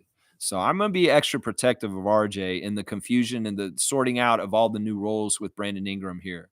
I'm going to be very protective of him. He's a native son, and I highly value that connection. In some ways, I hated seeing Kelly leave because he played extra for us and it meant more. And I don't want to ever see RJ leave. But I know that it's a business and it may be happening at some point. But I'm not going to be happy the day that RJ Barrett possibly is not a Raptor again. And that is going to be, I'm not going to like that day. I'm going to tell you that right now. Let's see. Derps is saying, I don't think money is the problem. Yeah, that's what I was just saying. And Bobby said it yesterday too. Raps have 10 players even before Brandon Boucher, 2 picks. So somebody could get moved at the draft. Yeah, there's some flexibility that we've got still that we've valued, and it's come in very handy in some of these decisions we've made in the last year. The fact that Masai and Bobby value flexibility and the ability to be lateral and move quickly in certain ways is part of the reason why we were able to get Ingram like this. And they're just really smart with flexibility. They really are. And they are not going to mismanage this team where they get to a point where they fucked up and all of a sudden they totally screwed themselves up and lose something for nothing. They're really thinking about all this and the way they cycle through players and how they've done the things that they've done with trades recently. They really, really do think through this stuff very deeply, very, very deeply. Nako saying, as redundant as Flag would be, you'd have to draft him if he's on the board. What, if we have the number 1 pick? I mean, I get what you're saying. I completely agree with you. Kaz is saying, I can see us signing Brandon to a $45 million contract. I just can't see the Raps paying him more than Scotty. I think that's about right. And honestly, they're around the same ballpark as what Bobby said. And it is right around 40. What if we got him at 40 exactly, guys? Would that be a big deal? That's a pay increase from what he's getting paid right now, but it's not like a super huge one. And it actually allows us some leeway still with money and financial capabilities on around him. And he may be like, yeah, I don't mind getting 40. And you guys can have a little bit of extra spending to really enhance the rest of the roster. So, I mean, he seems like he's a team player like that. And we'll see. We'll see. CH is saying, man's 40 minutes behind the chat. Type slower. Yeah, no, this is normal for this channel. I'm not trying to go with you guys right when you type this shit. I will read your comment when I get to it. And I want to make sure I take care of each comment to the full extent. CH, welcome. We talk Raptors every morning at 9:30 a.m. And I will get to every comment. It's 2 hours in. And yeah, it's just going to be like that. Type slower. You can type slower if you want, but it's not necessary. Kaz is saying, seeing what we've seen so far from Jacoby, it's clear we go to a steal. We got a steal in drafting him. He should have been picked earlier, 100%. I think that they were right when they said he's a top 10 pick, because the thing is about Jacoby, they may have slighted him with his draft value because of his body. His size is not exactly, he's undersized a little bit. But you know what? His fundamentals and his confidence make up for it. And he's going to be really good. I can't believe how functionally good he is already and just how few mistakes he makes. Sure, there's going to be dumb stuff. A couple of the mistakes he makes on 905 are worse than on the regular Raptors, but he's a lot more tight on the Raptors level because he's higher usage on the 905 level, but he does certain things a certain way, and he's been awesome. Let's do the stars of the game for the 905 game real quick. My first star of the game for the 905 in their 6-point loss yesterday is Frank Kaminsky. Frank Kaminsky started at center instead of Shamshay. Some people are wondering why Shamshay's not starting. Well, he's still green. He's still got to learn. Kaminsky was 8 of 16 from the field, 2 of 9 from 3, made both his free throws, 6 rebounds, 3 assists, 1 block, 21 points, a +1 in 30 minutes, the high scorer for the Raptors 905 yesterday. I could see Kaminsky getting called up. I could see Eugene getting called up again if he doesn't screw up his relationship with the Raptors. Seriously. But Kaminsky is my star of the game for the Raptors yesterday in a losing effort. Quincy is my second star. Chris, very happy about his Montreal friend. 33 minutes for Quincy, 7 of 11 in the starting lineup. 3 of 6 from threes, so he's bombing threes. Missed one of his 2 free throws, 5 rebounds, 2 assists, 1 block, a -10 with 19 points and 33 minutes. Quincy Guerriere, one of the better players for the Raptors 905 yesterday. But you know what? I'm going to say this. Quincy is not playing professionally right.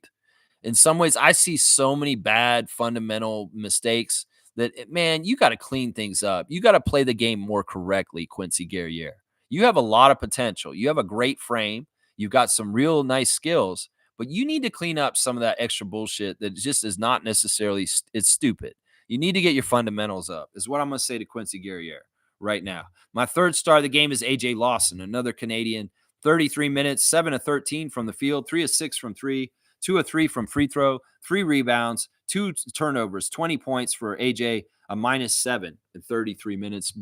Blake Murphy talking about how AJ is really trying to win the game at the end of the game in the 905 chat. Really trying to will them to the win, but it's just not enough. Just not enough for them to overcome Osceola's late surge and winning the game right at the end. They outscored us 35-24 in the last quarter to overtake us and win by 6. So they had to score 11 points. We were up by 5 at the beginning of the fourth quarter. This bullshit, man. The rest of the guys, Jared Rhoden, a little bit off, but also very good. Honorable mention, 6 of 14 from the field, 3 of 5 from 3, 1 of 4 from the free throw line. Bad free throw misses by Jared. And those are missed opportunities. A lot of points lost to the free throw line in 905. 8 rebounds, 2 assists, 2 steals, 2 blocks, 2 turnovers, 17 points, a -8 in 37 minutes for Rhoden.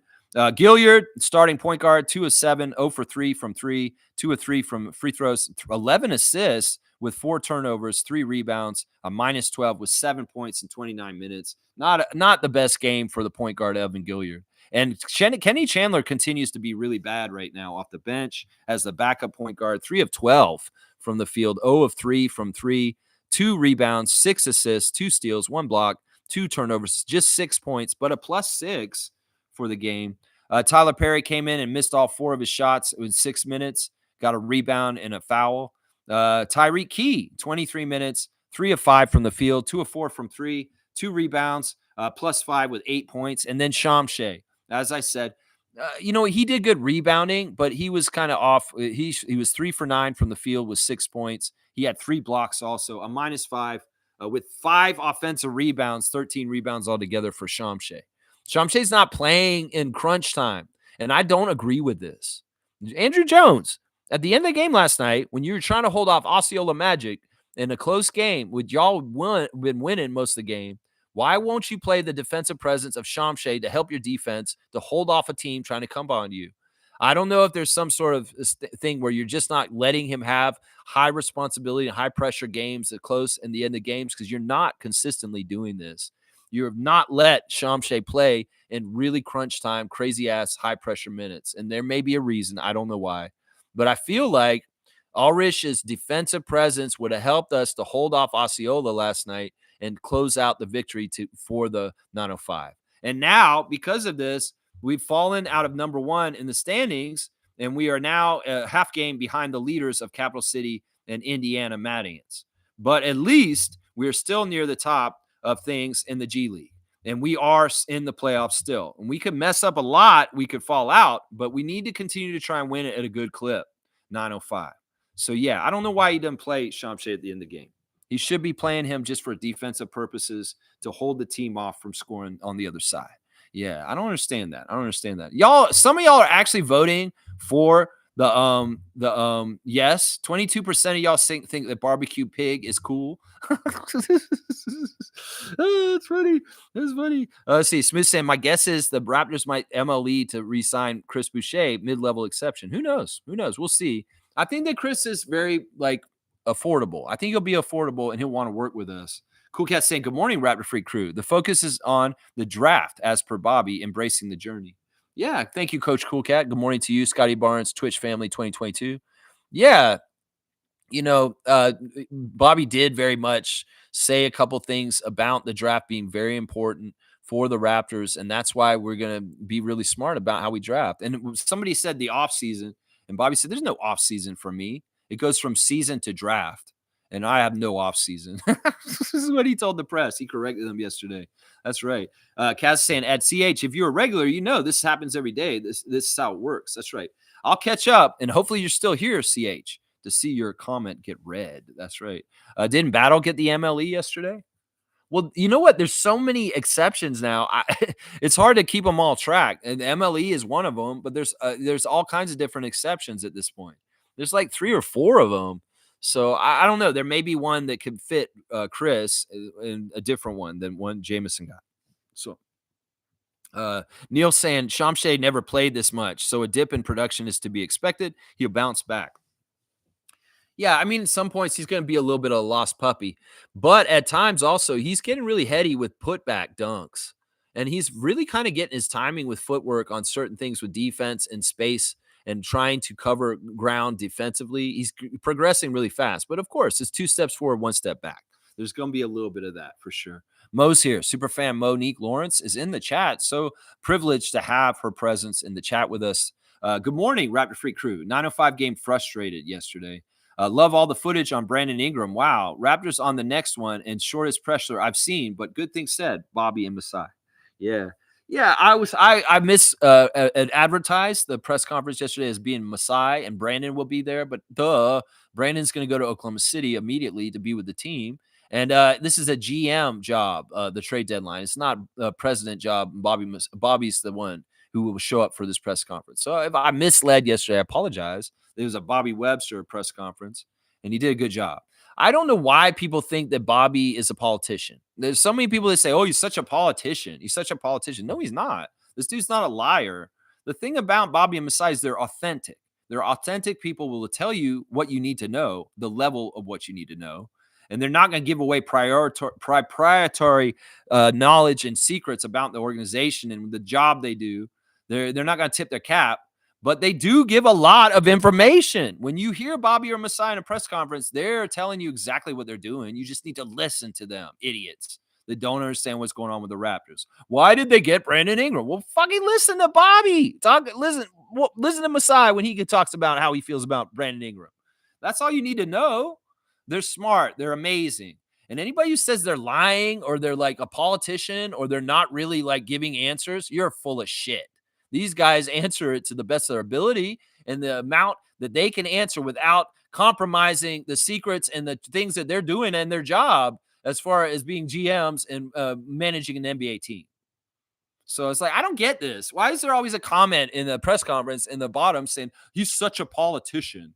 Dude, he's telling you as much as he can. He's being absolutely open and honest. Just open your fucking ears and trust him, because what he's saying is exactly what he does. The track record's been there the whole decade that these guys have been in charge of our team. It's been the same shit. They tell you what they're going to do. They tell you what's going on. You just got to listen to them and believe in them. That's right. Trust in them. That's right. Laughing at the presser, Tristan Trey. Yeah, it's fun. It's always fun in there. It's always such a mishmash of Raptors fans in there. That's right. Smooth saying at Blackhawk, I did not know that. I did not know that. Yes.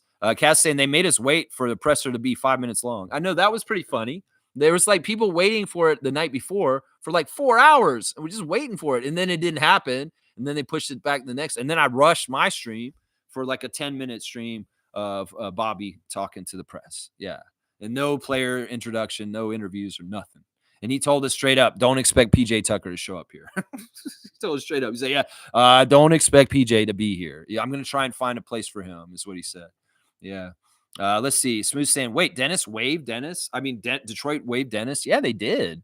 In a surprising move, the Pistons actually waived Dennis Schroeder in the last 24 hours. So I don't know what's going to go on with Dennis.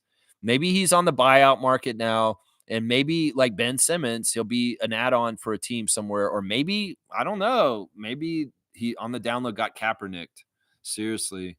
I mean, this is a crazy world at this point. In some ways, the NBA could be callous like this. You brought press out saying that we're modern day slavery. Bro, you're bounced out of the league. I hate that for Dennis. I don't think that he deserves it. He's a caliber enough player to play in the NBA and be very good.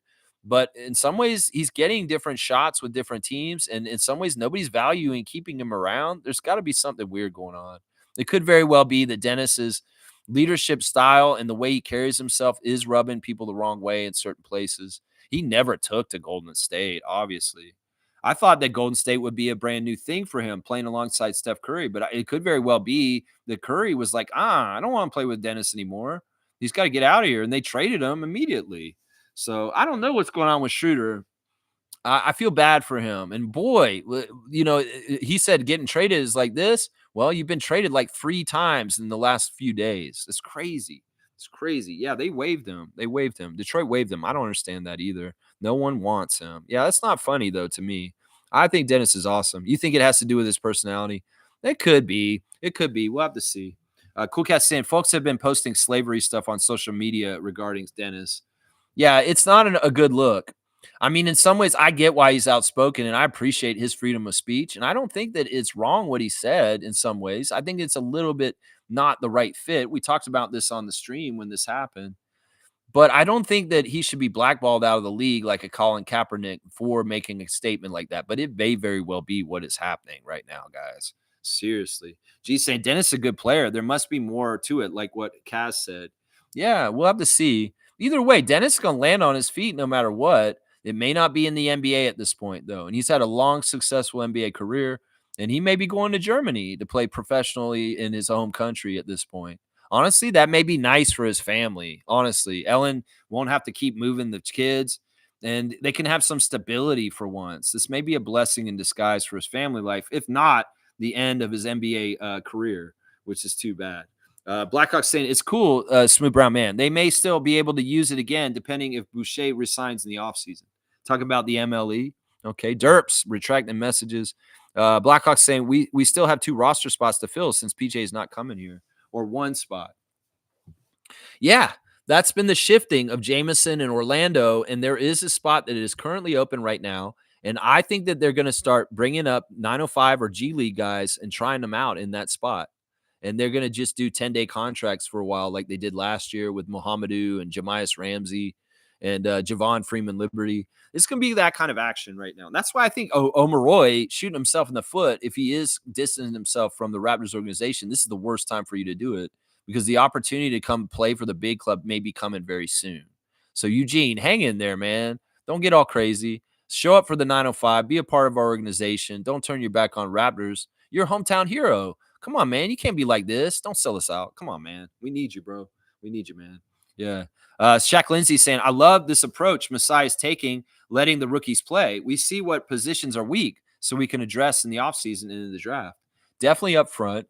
Definitely up front. You know, Jonathan Mobo is not a true center, and he started at center last night. So, yeah, we're seeing it. Derps is saying, Mo Bamba worth a look or no? Yeah, he's another one that's just kind of, this is the thing. These guys who get bounced around and do not stick with places, that means they're not valued enough to stay there. This has always been the case in the NBA.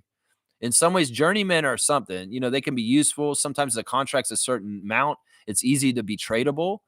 But sometimes there's also problems with players, like we're alluding to with Dennis right now, that there's a red flag that they've been traded so many times. And Mo Bamba's in this category.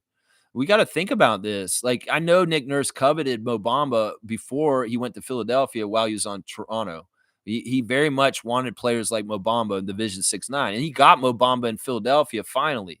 Well, did Mo Bamba stay in Philadelphia with Nick? Something wasn't right, and he had no problem having him leave and go to West Coast this year because if he really valued him, he would have held on to him. So there's some red flags with Mo Bamba, and I think it may have to do with work ethic.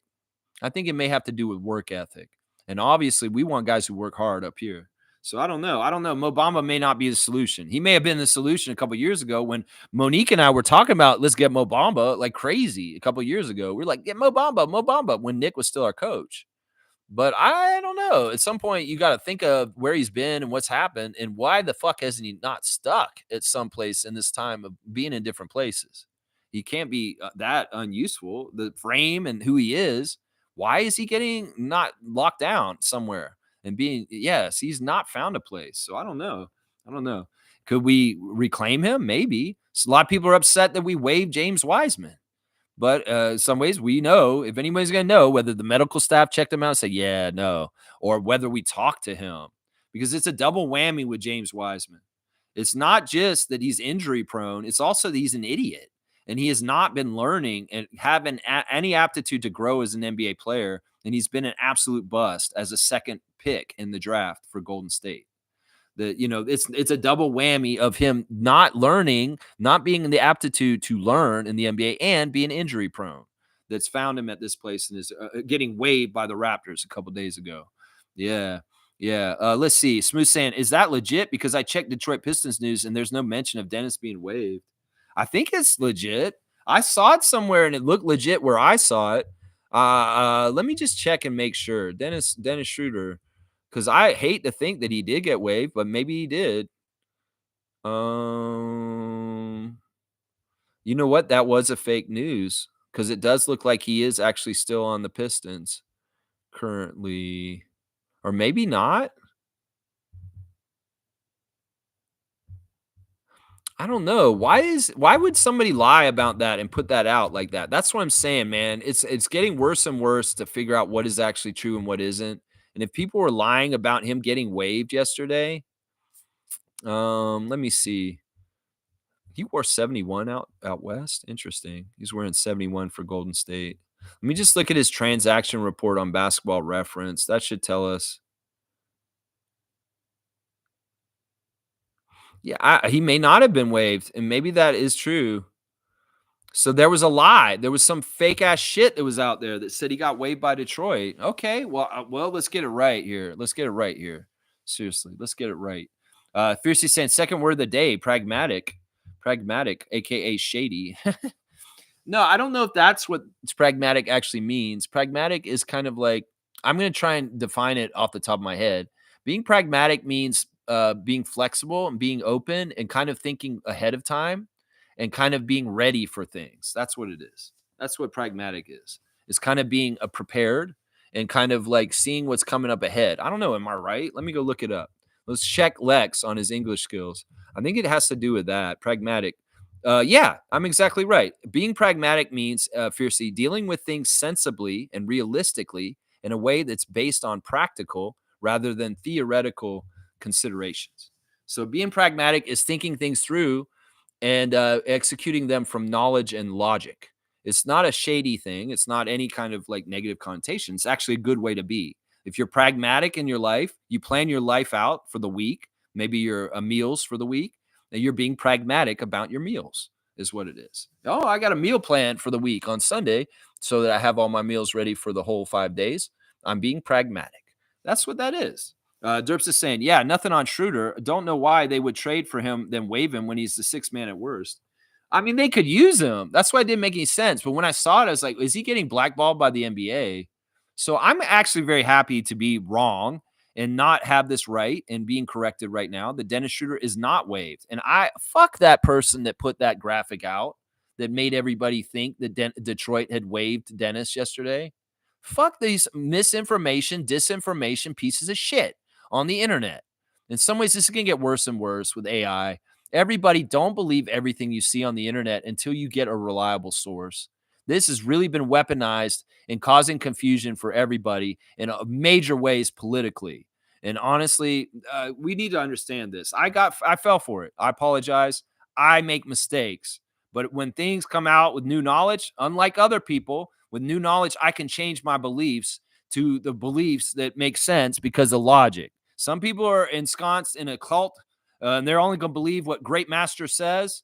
Well, that's not me. Hey, Bunny's outside. Hey, there's a bunny. Hey, bunny. Oh, look at the big bunny. He's so happy. He's so warm looking. That's the little baby bunny that was out there in the spring. You grew up and you still come to say hi to me. He's looking right at me, too. He's not afraid of me. He's such a big bunny. He's outside. I don't know if I shoot it. Maybe can I shoot it and you can see it? Can y'all see the bunny? Can y'all see the bunny? Can you see it on the screen? It's just sitting out there. Maybe not because of the reflection in the window. What are you doing, Lex? Trying to film the bunny on your show. He wants to listen to Raptors Freak. You listen to Raptors Freak, Bunny?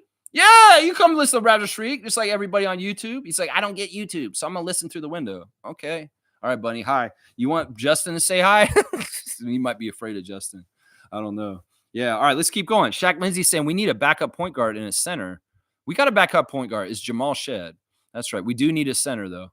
Blackhawks saying to search for another backup point guard after letting go of Davion stings. Laugh out loud. I don't know. Shed is our backup, guys. We got Emmanuel and Shed. That's what we're doing here. And don't forget, Scotty's a backup point guard also. Don't forget that. Seriously. Yeah. Kaz saying that was the whole point of trading Davion so Jamal can take the spot. Exactly. And also to free up money for next year. Because you know what? Just like Dennis the year before, Davion was like a backup plan just in case for depth and be okay at point guard. And well, Jamal proved himself, and Davion was not necessary anymore. That's what it was. If Jamal Shed had not worked out, Davion Mitchell was insurance. And that's the big part of it right there. Yeah, we need a third string pack point guard. Yeah, we went from having DJ Carton and a couple of really good point guards. We had like 4 at the beginning of the year to where we're at now. And you're probably right. We'll get the next prospect coming up, but it's really easy to get point guard prospects out of the draft. So we'll see if we draft a point guard prospect in the draft somewhere. That could be what we're talking about right here. That's right. Yeah, Shaq Lindsay saying, I love Shed, but we shouldn't be putting too much pressure on him next year. Plus, we can really rely on IQ. I'm with you on this. I actually ideally would have had Shed play the 905 the whole season and not so much on the main squad, but this is getting him ahead, getting him more developed. I still feel like his development on 905 is so crucial and key. And part of it is being a point guard and leading a team to success down there. Like it'd be awesome if Shed went back down there, but it's not going to happen at this point with Davion gone and led the 905 to a championship just like Freddie did back in the day when he was in G League. Fred VanVleet won a G League championship. Well, Shed VanVleet should win a G League championship too. I feel like it. Maybe not this year. Maybe he goes down there next year, but it doesn't look like that's going to happen. It doesn't look like it's going to happen. That this dude's ensconced as the backup point guard for the Raptors on the main squad. But I kind of agree with Shaq Lindsay. I wish he'd got more time down on G League this year and ran the show down there and really made it his show. But he's doing that on the main squad to a degree. So let's see. Jacoby, also a guard. That's right. That's right. And he can play point guard to a degree. That's the only thing on download. That bunny's just sitting out there. It just wants to chill with me. It's so cool. Derps is saying, unless IQ learned to be a point guard in 1.5 years, I guess. You guys don't think IQ is a point guard? You're crazy. The dude last night didn't score anything at all, and he got 10 assists. So come on, Derps. You got to be more fair. You can't think about IQ like he was in New York. He wasn't utilized the same way there because he was a point guard off the bench. And honestly, he was like an offensive scoring juggernaut. He was somebody who came in off the bench for New York to give them a power punch on offense. And that's what they utilize it. The bunny's eating my apple. I threw the apple core out there and it's eating it. But that's the thing. You can't think about Emmanuel, New York Nick Emmanuel. He's come here. He's a starting point guard, and he's committed to being more of a playmaker. You can't have this idea that he's not a point guard. He is. He is. He's proven it this year. He proved it a little bit last year, too. You'll see it. You'll see it. Kaz saying, laugh out loud. I'm not running a 6'2" player at shooting guard. Just my opinion. Yeah, I don't want to do that either. No. The RJ at shooting guard's great. Let's see. Blackhawk saying IQ is trusted in a point guard. As the old saying goes, be careful what you ask for. I don't know. We'll see. In some ways, we're going to find out, guys. IQ, Shed, and Jaco are the point guards. Jaco? You mean J-Mo? Not Jonathan. No, Scotty. Kaz is saying IQ doesn't need to be a pure point as well when we have Scotty. That's true. And especially if Brandon Ingram and RJ are both 5 assists per game guys too, and Jakob is the hub, it's perfect for IQ to be kind of a shooting point guard. There's nothing wrong with this. Shaq Lindsay saying, love Jakob, but if he gets hurt next year, we are screwed. This is why both positions should be addressed this offseason. I'm not going to disagree with you in any way on this. Orlando Robinson's a good first step, but we need to shore it up with a couple more since Kelly left. That's what I believe. Tristan saying Quick is still a fantastic player. That's like saying Grady a bust last year because he had a stretch. Yeah, I don't know why these people are dissing Quickly. Quickly's not totally back from his injury yet. Just give him a chance. Seriously. Hopefully he won't be injured for the rest of the year. And we're going to get a nice long stretch of him playing at a high level and the ups and downs of what he'll do consistently for us when he's healthy. That's what I want to see. Tristan say, yeah, Shaq, I don't love the depth either, but I guess it was a salary thing and or they're really leaning into development, have a lead in the draft. Yeah, we're going to be fine, guys. Just trust in Bobby Masai. We'll just go as we're going to go. They haven't failed us yet. So why would y'all be upset or worried about this? Just look out and be happy and enjoy the ride is what I'm saying. Blackhawks saying keep O-Rob and draft Ivisic brothers in second round and beef up our centers. Yeah, these Ivisiches. I need to go look at them. Y'all have not had me scout them yet.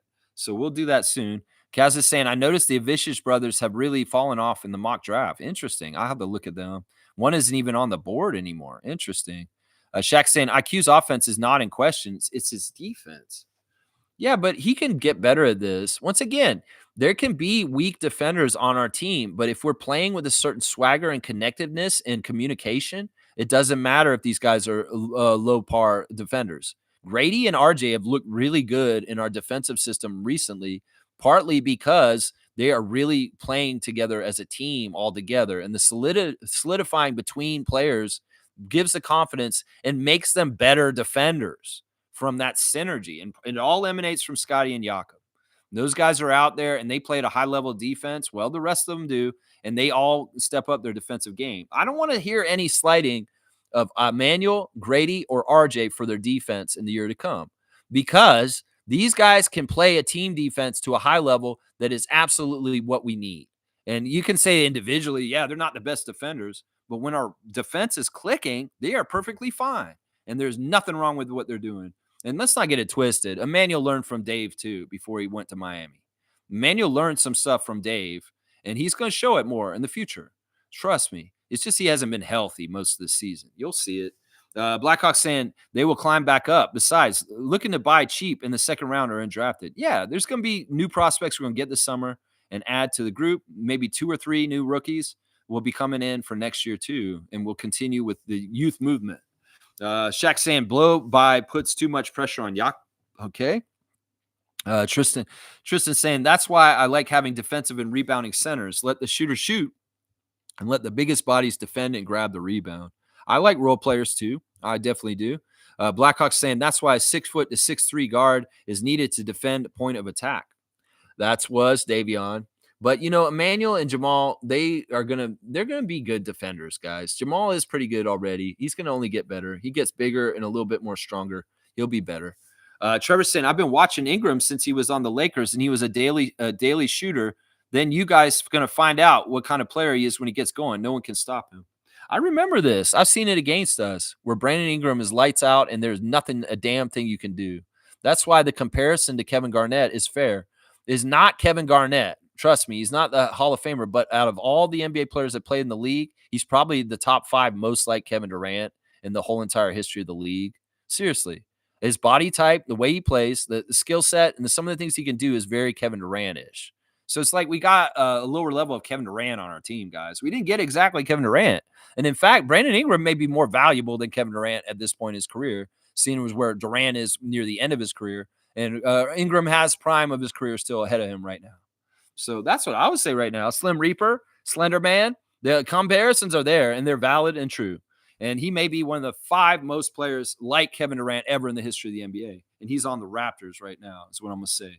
That's right. Shaq Lindsay saying, what happened to Oshai's play? So good for 5 minutes. I don't know. I mean, it's tough because he's given up a lot of height in the matchup last night. He's going to try and be strong. Maybe in some ways his strengths against Oklahoma City are negated because they're just as strong with their physical hands and arms and what they do. So some of the strengths of Oshai aren't as good against Oklahoma City in that matchup in particular. Derps is saying dunks a lot. Couldn't get many of those. Shaq Lindsay missed all of his threes. Yeah, dunks a lot. And who are you talking about? I don't even know. Trevor wants me to do the classic card. We will do that very soon. Kareem saying, I watched Ingram highlights, and my goodness, he's the smoothest dribbler at his height since Penny Hardaway and Tracy McGrady. Don't even get me started with that fadeaway. No, he's a dialed-in shooter, and he's a three-point threat. Oh, the bunny put his face in the snow, and he's got a snowy face. Oh, I got ADHD right now. I'm sorry, guys. The bunny is very distracting. I wish I could show him to you out there. Seriously, that's so cute. Shake the snow off your face. It's my bunny friend. I'm sorry. Yeah, he's got good dribbles and his fadeaway, and he's a great three-point shooter too. Wayne saying, why are you spending so much selling Ingram? My dislike for him is due to the fact he's gone off on us every time he's healthy and played against us. He has taken down Raptors by himself many times. There you go. Well, the spin we got to do is the counter spin to the negativity. Maybe some of the people that are saying that he won't re-sign with us this summer. Maybe some of the players saying he's not a good, some of the people saying he's not a good fit for our team and that he's actually not a good player for the Raptors to have for certain reasons. I'm just trying to do the counterbalance of propaganda that I do on my channel in a positive way. And talking up Brandon Ingram, it will maybe a new flavor of the month at my Baskin Robbins now that you might hear talking up Brandon Ingram on you. I completely agree with Wayne. He killed us many times, and that's part of the reason why he didn't like him in the past. I respected what he did, even though he was beating my team. And I'm like, well, now he can do it to other teams for us, is what I'm looking at now. Shaq Lindsay saying, I can see us trading our pick this year for one of these teams that have 2 picks, one in the top 10 and one outside. I don't know. That may make things really complicated. I'd like to keep that lottery pick and just get the place where we are naturally going to get it in the top 10. That's what I'd like to do personally. That seems like that's just adding 2 players instead of 1. In some ways, the Brandon Ingram deal this week is a consolidation to talent. We took Kelly and Bruce and made it into 1 starter. So it's a consolidation trade. And in some ways, this is the kind of trade that teams that are buying and building up to a championship do. Is they usually so the other team will trade a very good player for lots of bit players when they're rebuilding, like New Orleans. But we traded pieces to get one big player. That's a consolidation move.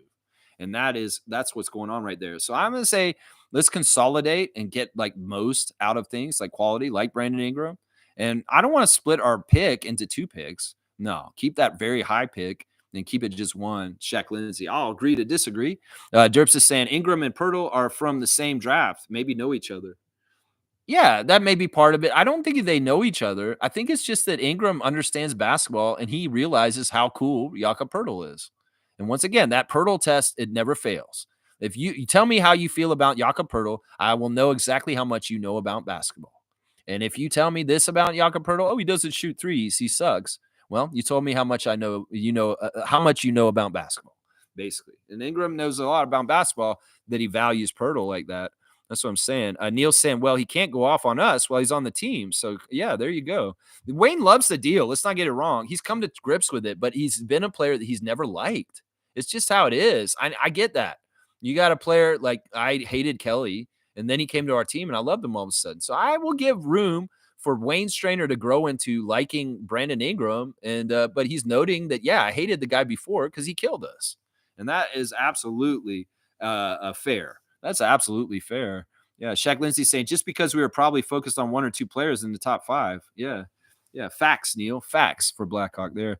Let's see. Shaq Lindsay saying would love to draft Common or VJ Edgecombe. Yeah. Okay. And Kaz saying, oh, snap. This is my first time seeing this new segment. Yeah. Raptors Reddit reaction by Lex. It's not bad. Barbecue Pig. The stat says no, it's not a good one. 76% of Raptor freaks in the poll are saying no, this is not a good nickname for our team. Barbecue Pig. This is not the right acronym. No, it's not. No, it's not. Wayne saying true that, Blackhawk. I have forgiven him since yesterday. Orlando has basketball skills, and once he learns Darko's system in terms of the center being the hub on the court, the potential is great. Now, I'm worried about Orlando in that role in our offense, partly because I don't know if he's a naturally good passer.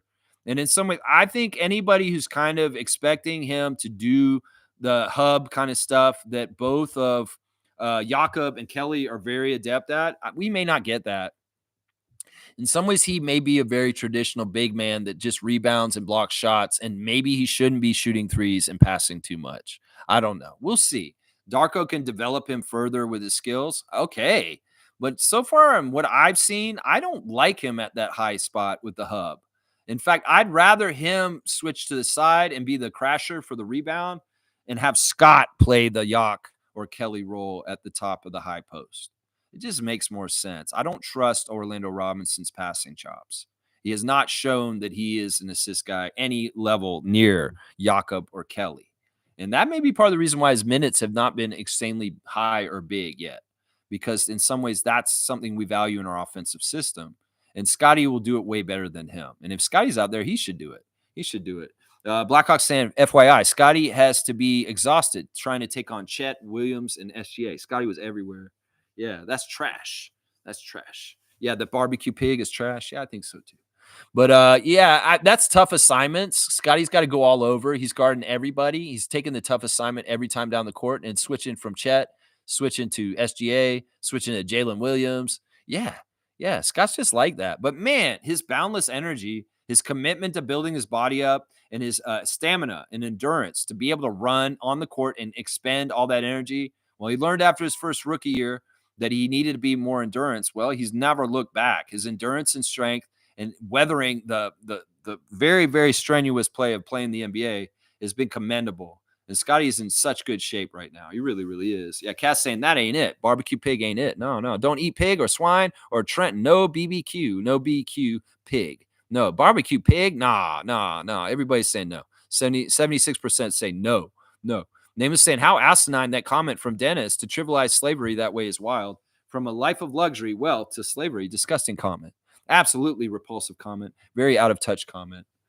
I don't know. I mean, I'm not going to go like that. I think that it's not a fair assessment in the ways that you're saying. Sure. It's insensitive to the horrors of slavery. Sure. But what we were saying the other day, Nameless, when we talked about this, is some of the action and some of the feel around it is a viable comparison.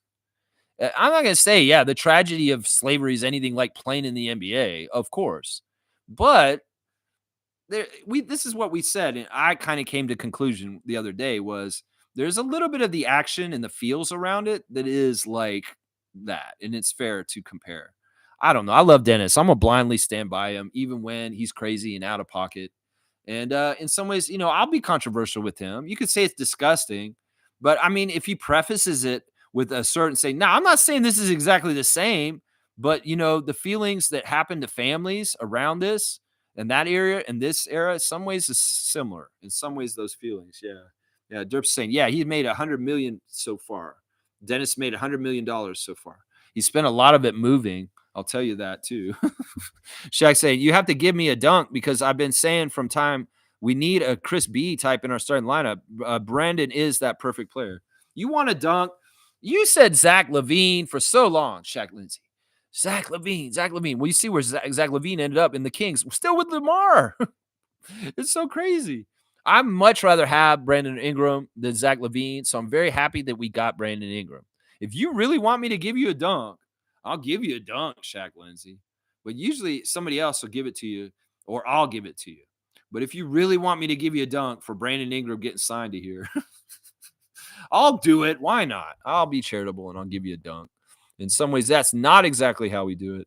Throwing it up off the backboard like Tracy McGrady at the dunk contest and slamming it down. But I'll give you your first dunk of the year. Three-pointer for Shaq Lindsay. He's on the dunk charts for 2025. There you go. Let's see. Kaz is saying, true nameless. This guy has made millions playing a sport most people would dream of. A dunk for Shaq. Okay, Kaz made it official. There you go. Kareem saying, I logged out for a minute. Barbecue pig. What the fuck is this poll about? What's the pig acronym or whatever? Well, it's Barnes, Barrett, and Quickly, Pirtle, Ingram, and Grady. They didn't even get the last name right. It should be Barbecue Pid because it should be Dick if it's all last names. So it doesn't work. It's stupid. It's dumb. 70% say no. You guys are right. Who's saying that it is a good nickname? Barbecue Pig. No. Barnes, Barrett, Quickly, Pirtle, Ingram, Grady. No. Barbecue Pig. No. Name is saying Dennis is mocking slavery in an underhanded way with that comment. No, he's not. He's not mocking slavery. It may be insensitive in some ways to the horrors and the tragedy of slavery, but he has good intentions in this. And come on, let's not get it twisted. Seriously, you can't say this, man. Come on, man. You can't say this. There's much worse people mocking slavery and black people and horrible racist shit that are absolute pieces of crap than Dennis Schroeder. Come on, let's not get this twisted. You gonna get mad at Dennis for this? Well, go get rid of the cesspool on X and all other social media places that are absolutely horribly racist and crazy. Kareem saying, I vote yes because I love a pig on the spit. So you're the one who voted yes? Yeah, it's not pig, it's pid. It's stupid. Derps is exactly right. I'm going to give Derps a dunk for pointing out what I just said because I just realized it too. And Derps is getting his dunk for that. Let's see, where's Derps? Derps is getting his second dunk of the year. You're at 6 now. 2 dunks for you. Boom goes the dynamite. It's Pid. Barbecue Pid. That's stupid. Yeah. Pirtle, Ingram, Grady. Yeah, that's dumb. Smooth saying, I still don't see any reports of Dennis getting waived, though. He didn't. It was a false report, and I feel bad for putting that false report out there. It was plausible, but it wasn't true. So I stand corrected. I apologize. And I'm sorry for bringing false information. I wish more people were responsible like me and owning up to it and coming around and making corrections. They used to do that in newspapers. Oh, we made a mistake in an article yesterday in our newspaper, and we'd like to put a correction and a retraction in our, nobody has any journalistic standards with the wild west of the social media and platforms and tweets and shit like that. So there's nobody taking accountability if they are not factually right after the fact with the correction. Well, I will. I will correct myself on Dennis getting waived. I'll correct myself on Masai being at the press conference yesterday. I'll correct myself on Brandon Ingram's relationship with Jerry Stackhouse, who I was completely wrong about.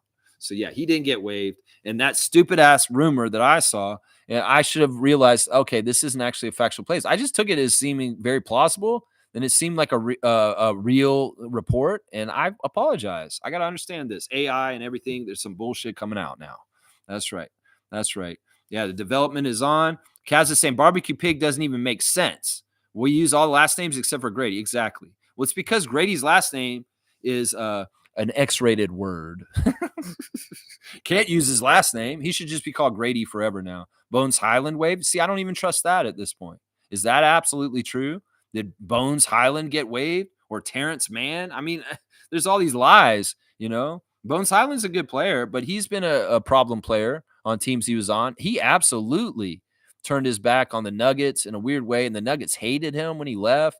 And he was on their championship team. How do you go from championship vibes and good feelings to being a complete outcast and shitting all over a team you won a championship with? That's a huge red flag about Bones Highland. I'm not going anywhere near him. No. Monique saying W stream, W vibes. There's my cutoff from Mo. Thank you, producer Mo. Despite the outcome, keep at it always, Lex, and limit the comments. Thank you, guys. Appreciate you, Mo. Kaz saying, I think those clothes that Oshai has been wearing are traditional clothes from his home country. That makes sense. Like dashiki, stuff like that. That makes sense. They're cool. I love the patterns, and they look so comfortable. Like they'd be very nice to just wear. Smith saying Ben Simmons bought out by the Brooklyn Nets. He's meeting with the Clippers, the Rockets, and the Cavs. Yeah, we'll have to see. We'll have to see. Cool Cat likes the nickname Kingram of the North. Kingram of the North. Yeah, I like that too. I like that too. Derps is saying Raptors media are OPs, overpowerings, or offensive people. Honestly, yeah, the media, the reporters are jerks. A lot of them, some of them are assholes. In some ways, they don't really like. They are around the players, but they treat them so horribly sometimes. And then, don't even get me started on the Raptors social media squad. They're a little juvenile these days with their SpongeBob posts and their mocking of other teams. I wouldn't do all that shit. That's the same stuff as Scott looking back when he's about to dunk. It's just immature. And in some ways, there wasn't a place for this kind of shit in the NBA in the past. And it just shows a sign of the time. It's like, okay, the younger generations wants to be trolls and wants to mock people and not be a good victor. And when we win, you're going to act like an asshole to the other team when we've only won 16 games this year. Come on. We don't have the right to put on those pants and throw weight around like that. I'm sorry, Raptors Nation. And when Raptors social media posts gloating about us winning games, it's always cringe to me. I'm sorry. It's just cringe. It's cringe. I'm like, really? We can't do this, guys. We don't have bragging rights. And in some ways, it annoys me that they do that. Yeah. Tristan saying Raptors media does say some questionable stuff, laughing my ass off. They really do. Some of them don't come from a basketball background. Some of them are hockey people, and some of them never played basketball or understand it. And you can tell, especially with the younger people. Like, I don't think Aaron Rose actually ever played basketball, like at any kind of level. Lascaris, same thing. I know at least Samson Folk has gotten out there and done something. I don't think Blake Murphy's played very much basketball at any kind of like quality level. I'm sure he's played basketball, but I don't think he really actually understands how to play basketball well. This is the stuff. That's why Alvin Williams is exactly who you need in there. That's why Leo Routins you need around. Sherman Hamilton. You need people who actually did this shit. And sometimes people like Danielle Michaud, Brad Fay, these Lascaris, these people shouldn't be covering basketball. In some ways, they never actually played to a certain level. It's not that I played to a certain level either, but I played enough to really understand basketball as a player and the mentality of how to play. But some of these people that are in the media are absolutely have no basketball background or knowledge to make them justified to have the position. They're not qualified, honestly. And you can tell by the questions they ask. Adam Lascaris, Chelsea Late, they ask some of the most asinine, stupid ass fucking questions that if you really knew basketball or understood it, you wouldn't even go there and ask those dumbass questions. Seriously. You can kind of find out. You can find out that way. Yeah.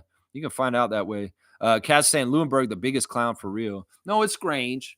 Grange is the biggest clown for real. He is absolutely. I trust Lewinberg because he's like, you know what? Josh may be a little bit negative on the download, but he really does report. And for the most part, I like Lewinberg. Grange, he's the clown. Trust me. Grange is the worst one, honestly. Doug Smith can be bad at times too. Wayne's saying, Raptors Freak, stop worrying about affordability of players. None of our business. Focus is on the court of play. Who can execute assignments, who is learning, and who fits with the overall vision. This has been a ploy of forces against us to tear things apart, whether it was McGrady and Vince back in the day, whether it's, salary cap stress about how are we going to play Siakam? How are we going to pay OG? How are we going to pay Fred? All of them at the same time. This is the same shit. And powers out there that don't like the Raptors will cause gaslight us. And they'll say, oh, Raptors, you got Brandon Ingram. Well, how the hell are you going to pay everybody and keep them all together? Well, Bobby said yesterday, and he's the one you should listen to out of everybody, not the press, not me, him, Bobby, the man who does the job, that he has it figured out and he can fit them all in. And Mike explains it all on his channel on Logical Raptors Fanatic. You can see the exact layout of the salary cap in the numbers on Logical Raptors Fanatic's channel. He actually just posted this in the last 3 days. How Brandon Ingram can be fit into the fold with our existing core and we don't lose anybody.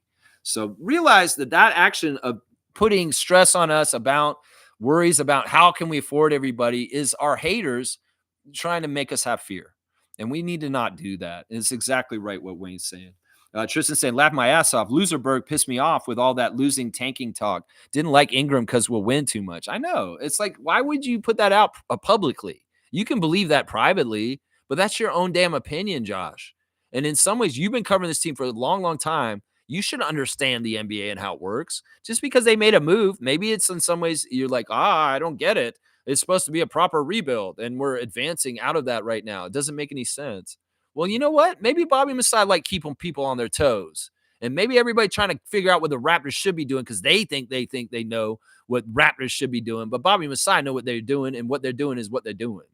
And everybody else don't have to understand what they're doing because they know what they're doing. And they've done a really good job for a long time for us. That's right. Quain is when French Quebecers say we. Wayne, Wayne, Wayne, Wayne, Wayne, Wayne Strainer, Wayne.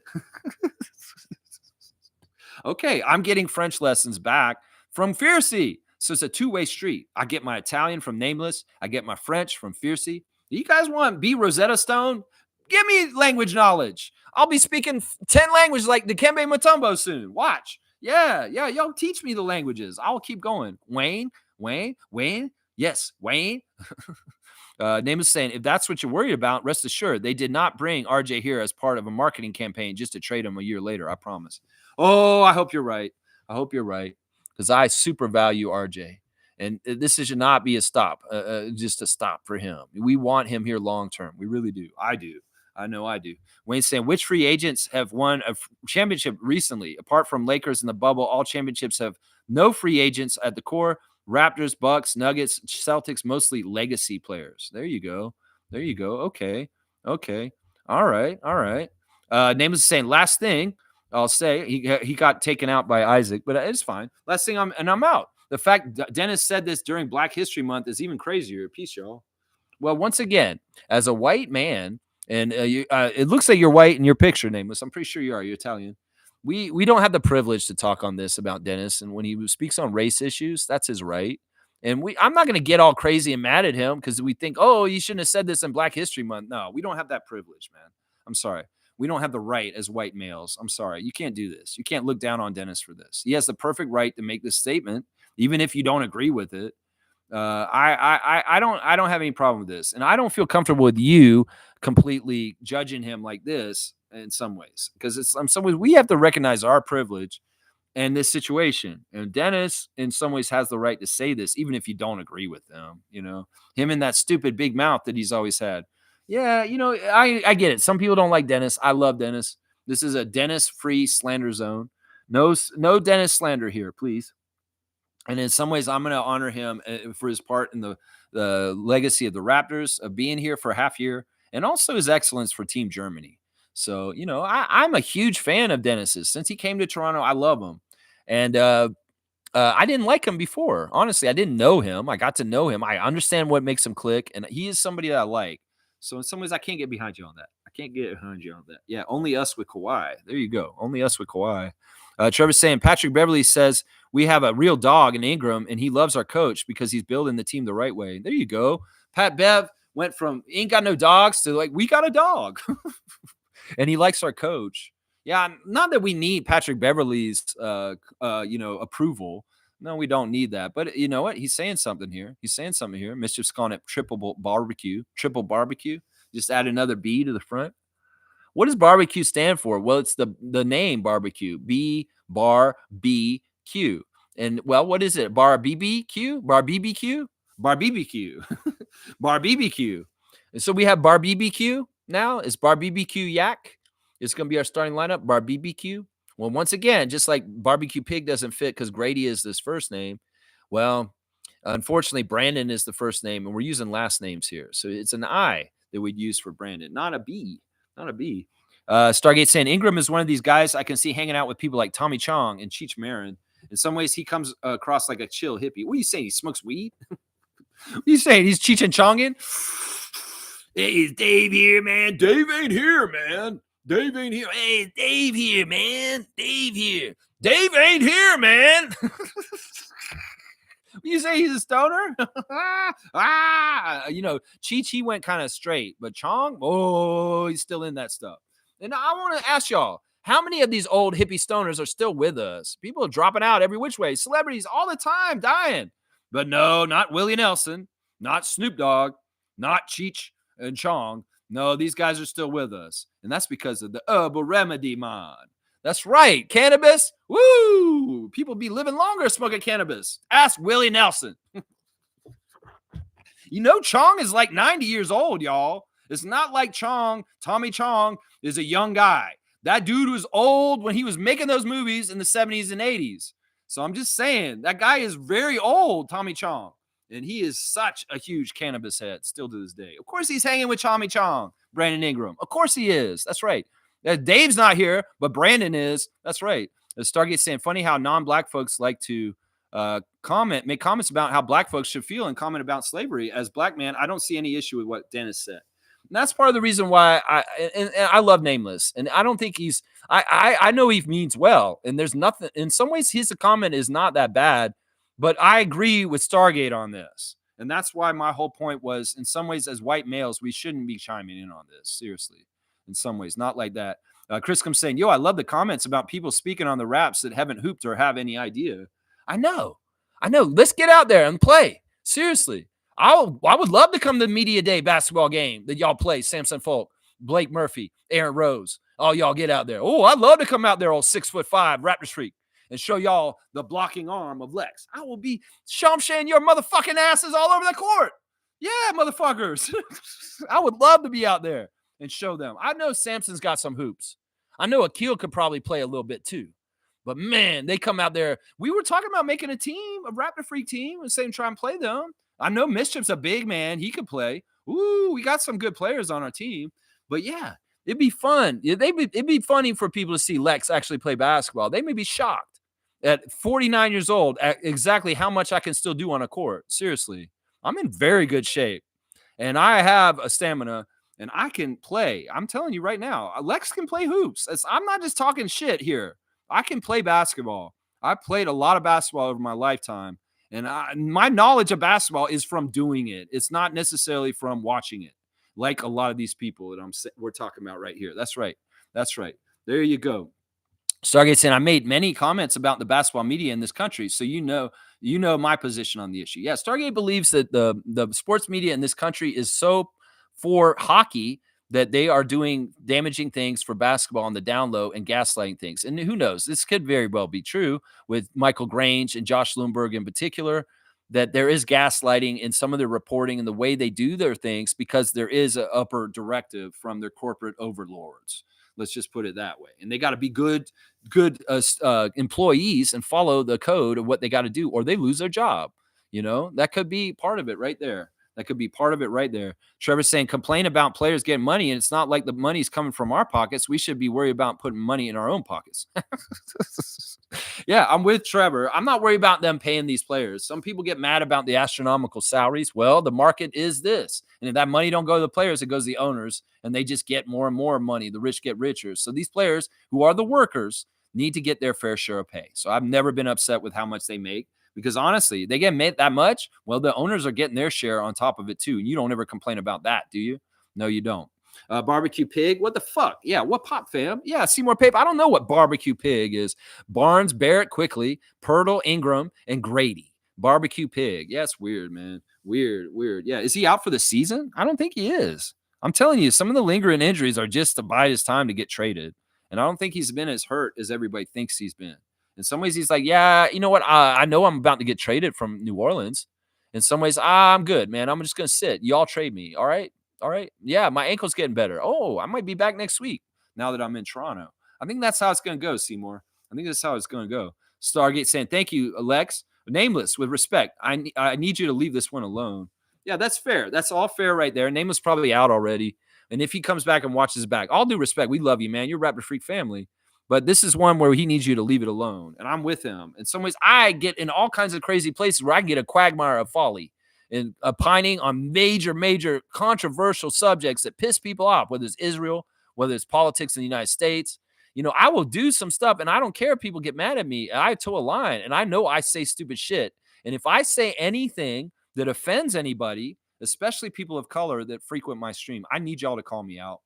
I need you to call me out, just like Stargate did on this. Seriously, because this is part of being better in society and understanding with each other.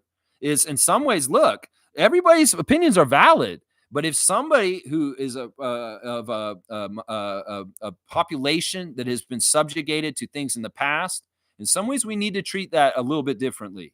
In some ways, and that's what I'm saying. That's what I'm saying right here. So I do not want to put my foot in my mouth. And I am a very woke person. I am very far left. I'm very liberal. I'm very progressive. And I am very much for progressing into the future with equality for all between sexes, race, whatever. And in some ways, this is a very important subject to me in some ways. So if I ever say something out of pocket, I want y'all to call me out. Seriously, I'm not above reproach. I'm not trying to be like the president. So if you dissuade or you disagree with him, you're in trouble. You're going to lose your job and get thrown in jail. No, that's dictatorship. Here, if I say something out of pocket, y'all need to call me out for it. Now, if we're going to butt heads because of dumb shit, well, in some ways, you know how it is. But also at the same time, a lot of people that have been here a long time, I will respect, and we can have a little bit of back and forth that's not totally agreeing. And I am totally fine with you. In some ways, there are some lines you could cross, and we've seen how you can cross too many lines here with some of our former friends that aren't here anymore. And that's what I'll say. Yeah. Let's see. Call him Instagram. I like that. You want to call Brandon Ingram Instagram? Instagram. Instagram. That's funny. Stargate saying, oh, Cheech still smokes. He was on Mike Tyson's pod last year smoking it up. I see because he's on TV so much. And in some ways, he seemed like he kind of wanted to get past that whole stigma of that past role of being Cheech. But hey, I love hearing he's on Mike Tyson's Smoke 'em Up show because I know he's always smoking on that show, Mike Tyson. That makes sense. All right. But he's definitely not as much of an advocate for cannabis as Tommy Chong is, especially with Tommy getting arrested in the recent years for that kind of stuff. Yeah. Seymour saying 42 is the most I dropped in a high school game. I believe it. Seymour Pape has put some. Now, see, I never played. I played to city league and church league level and rec league levels, but I played at a serious level because we were playing very, very good teams in the city league. And I was also the coach and manager of the team. I coached the team and played on it at the same time. And I was also running the team as the general manager, getting the sponsors, getting the jerseys, conducting the practices, getting the team roster together by inviting different people from around Tallahassee to my team. And yeah, ran that team for like 4 years in the 90s. And then my friend Todd took it over after I moved back to Canada, and they continued to run afterwards. So the thing I built lived on after I left. But I'm very proud of those times and the coaching experience and the competition and stuff. It's Tallahassee City League, but it's not like I was like a super great player, but I played enough and I put a lot of time on the court. I really did. Yeah. 42 in a high school game is a big time. And that was in Scarbs, wasn't it? That was in Scarbs. He played at Robert I. Borden, and that game was against R.H. King in Scarborough Hoops. Yeah, Scarborough Hoops right there. That's what we're talking about. Stargate saying Willie Nelson's also in his 90s and still smokes. That's what I'm saying. There's a correlation here. What's going on with Keith Richards? Come on now. What's going on with Keith Richards? That's right. Seymour saying, Lex, look up OFSA. That's the top level of hoops in Ontario. OFSA? I've heard of that organization. OFSA. I've heard of that. Ingram is an instant bucket. I like that. A 6'4", 230. I can cook. You're 230? Wow. 6'4", 230. See, I'm 6'5", 190 right now. And I'm not that far off from Chris and Brandon. They're 192. They're also 190 pounds like me. And I'm skinny. It's crazy to me that Chris and Brandon Ingram are 190 pounds, the same weight as me. And they're taller than me. They're like 3 inches taller than me. So, the picture of me with Scotty, you can see how tall I am. Scotty's like 6'9", and I'm not that much shorter than Scotty. You can see it in the picture. So, all right, I guess we got the end of the chat. Let's go ahead and do the classic card right now, and get rid of all this stuff. We're after 3 hours too. Oh man, I guess we had a short stream yesterday. We got to catch up, and that's why we're doing this like this. Okay, guys, this is a weird card. It's a little bit weird. The name is in the weird place. First person to write the full name answer of this card gets the classic card points. I think it's a hard card, but it isn't. It's a weird card, man. I'm gonna say this right now. If you can figure out who this is, you can get the classic card points for today. Let's see. John Wall is right. Seymour's got it. It's John Wall in a Houston Rockets jersey, which is not the one that we normally saw him in. And he's kind of like, I was wondering if you guys would have trouble with this, but it is totally John Wall. I'm going to give you 100 points because he is a fairly well-known player. But yeah, that's a weird card, the little ticket card, and it being a Houston card. So yeah, 100 points for Seymour on the classic card of the day today. So let's see. John Wall is the card of the day. And Seymour Pape getting back on the scoreboard with the card for today. There you go, Seymour. Love to see it. There you go. He said he had to catch up some more. He needs his points. And, well, there's a little bit of an increment there. You got it right there. All right, let me do a rundown. Did I forget anything in my chat that I want to do today? Let me just see real quick. Yeah, real quick. Yeah, no, I don't think so. There's no birthday today. I know that. There's a funny there's a funny Kensington Variety VIP Club episode today where the water was shut off. You can watch that. But yeah, let's do the rundown real quick. Raptors lost last night to the Oklahoma City Thunder, respectively, covering the spread by only 12. That's a really good thing. Honestly, they beat us by almost 40 earlier this season in our arena. So we went to their arena shorthanded, and we only lost by 12. That's an accomplishment, guys. I'm sorry. That's an accomplishment. My 3 stars of the game for the Raptors were Grady Dick, Jamison Battle, and Jacoby Walter, with an honorable mention to Scotty Barnes. Yeah, it was a tough game. And in some ways, the Thunder are just a really good team, and we were overmatched. SGA, the return of Chet Holmgren, it's just too much. And the fight of the Raptors did a good job keeping it close, though. I will say that. The Raptors 905 also lost yesterday by 6 points to Osceola Magic, falling to 11-6 with their record now, and they're second place in the G League Eastern Conference. My stars of the game for this one, for the 905, were Frank Kaminsky, Quincy Guerriere, and A.J. Lawson were the stars in the game. I guess an honorable mention I'll give to is Jared Rhoden. Jared Rhoden getting the honorable mention. Let's see. Instagram stories, interesting. Brandon Ingram is very heavily on Instagram, just so y'all know. Yeah, I don't think ESPN has anything interesting to tell me. They're saying that Anthony Davis is saying it's his job to bring hope back to the Mavericks fans.